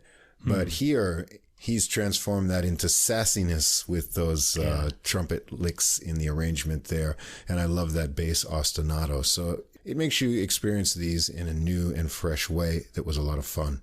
Yeah, and yet they still have that modal feel to them. Exactly. He really transforms these pieces in a different way than Chamayou makes us think of the pieces differently by juxtaposing them with Cage's music. This is a really interesting December. You know, you always think that we do the Christmas episode and then we do this one, and the two in between are just going to be, leftover stuff. But no, it turned out to be some of the best recordings we heard all year. Right. Yeah. And here we are. I mean, it was really hard to whittle and chop things down. Just scratching the surface of what we did this year, which is just scratching the surface of all the things I list up every day. So It's sort of distilled down. I can't say these are the best recordings, but you can't go wrong with any of them. And I think they reflect the big diversity of sounds and approaches, both in classical and jazz music, give you a wide perspective with musicians from all around the globe doing interesting things. And I believe this music will keep you engaged. Yeah, and yet, we had 23 classical recordings, 20 jazz recordings on this list, and yet I'm still lamenting some of the jazz recordings we didn't talk about. I know. Because I'm just thinking of some, I really like this one. Oh, well, you'll have to go through the lists for that. That's why you need to listen every week. Yeah. Speaking of which, we'll be back again next week on New Year's Day with our first new episode, new music. Of course, that will have been released in 2023. But we'll get it out in the new year. And I've already decided my theme, Mike. It's trumpet. Yeah, I'm going to have a piano sandwich, sort of. The bread being too choral works. Okay, so I've got like a pretty interesting start to the year. The funny thing is that a podcast is going to come out December 31st in the United States, probably. Maybe, yeah. It depends. But depends how festive I get on New Year's Eve. Well, how fast we get it up there. Exactly. But that'll be our first episode of 2024, which I'm really looking forward to, because 2023, musically wonderful though it was kind of rough economically on us. I'm ready to start buying CDs again. Come on. Yeah. Let's get this economy going again here in Japan. Thanks to all the musicians, record companies, and listeners who kept us going through this year. We'll keep pushing through 2024. Thanks to Fast Signs of Staten Island for our glowing neon logo. Don't forget to check out The Same Difference, Two Jazz Fans, One Jazz Standard podcast. You'll hear their promo at the end of the audio here, and we're going to be over there on New Year's Day as well. So we'll have 2 episodes to check out. Looking forward to that. Any final thoughts to close out the year, Mike? No, just to the listeners, thanks for listening all year long and for being with us. It's been a fantastic year musically, and we're just happy to have you along. And let us know what you like too. We wanna know. We're always looking for new music to listen to. Absolutely. Please get in touch. Let us know what you like about the podcast, and if you have any other ideas for 2024, we'd love to hear from you. Be sure to reply. So Merry Christmas, Happy Holidays, Happy New Year. We'll wish you in the next episode, but please enjoy a little downtime with family, friends, and great music. Yeah, and we're going to enjoy some downtime right now. Absolutely. Much needed. Okay, until the next episode. So we'll see you again in the new year.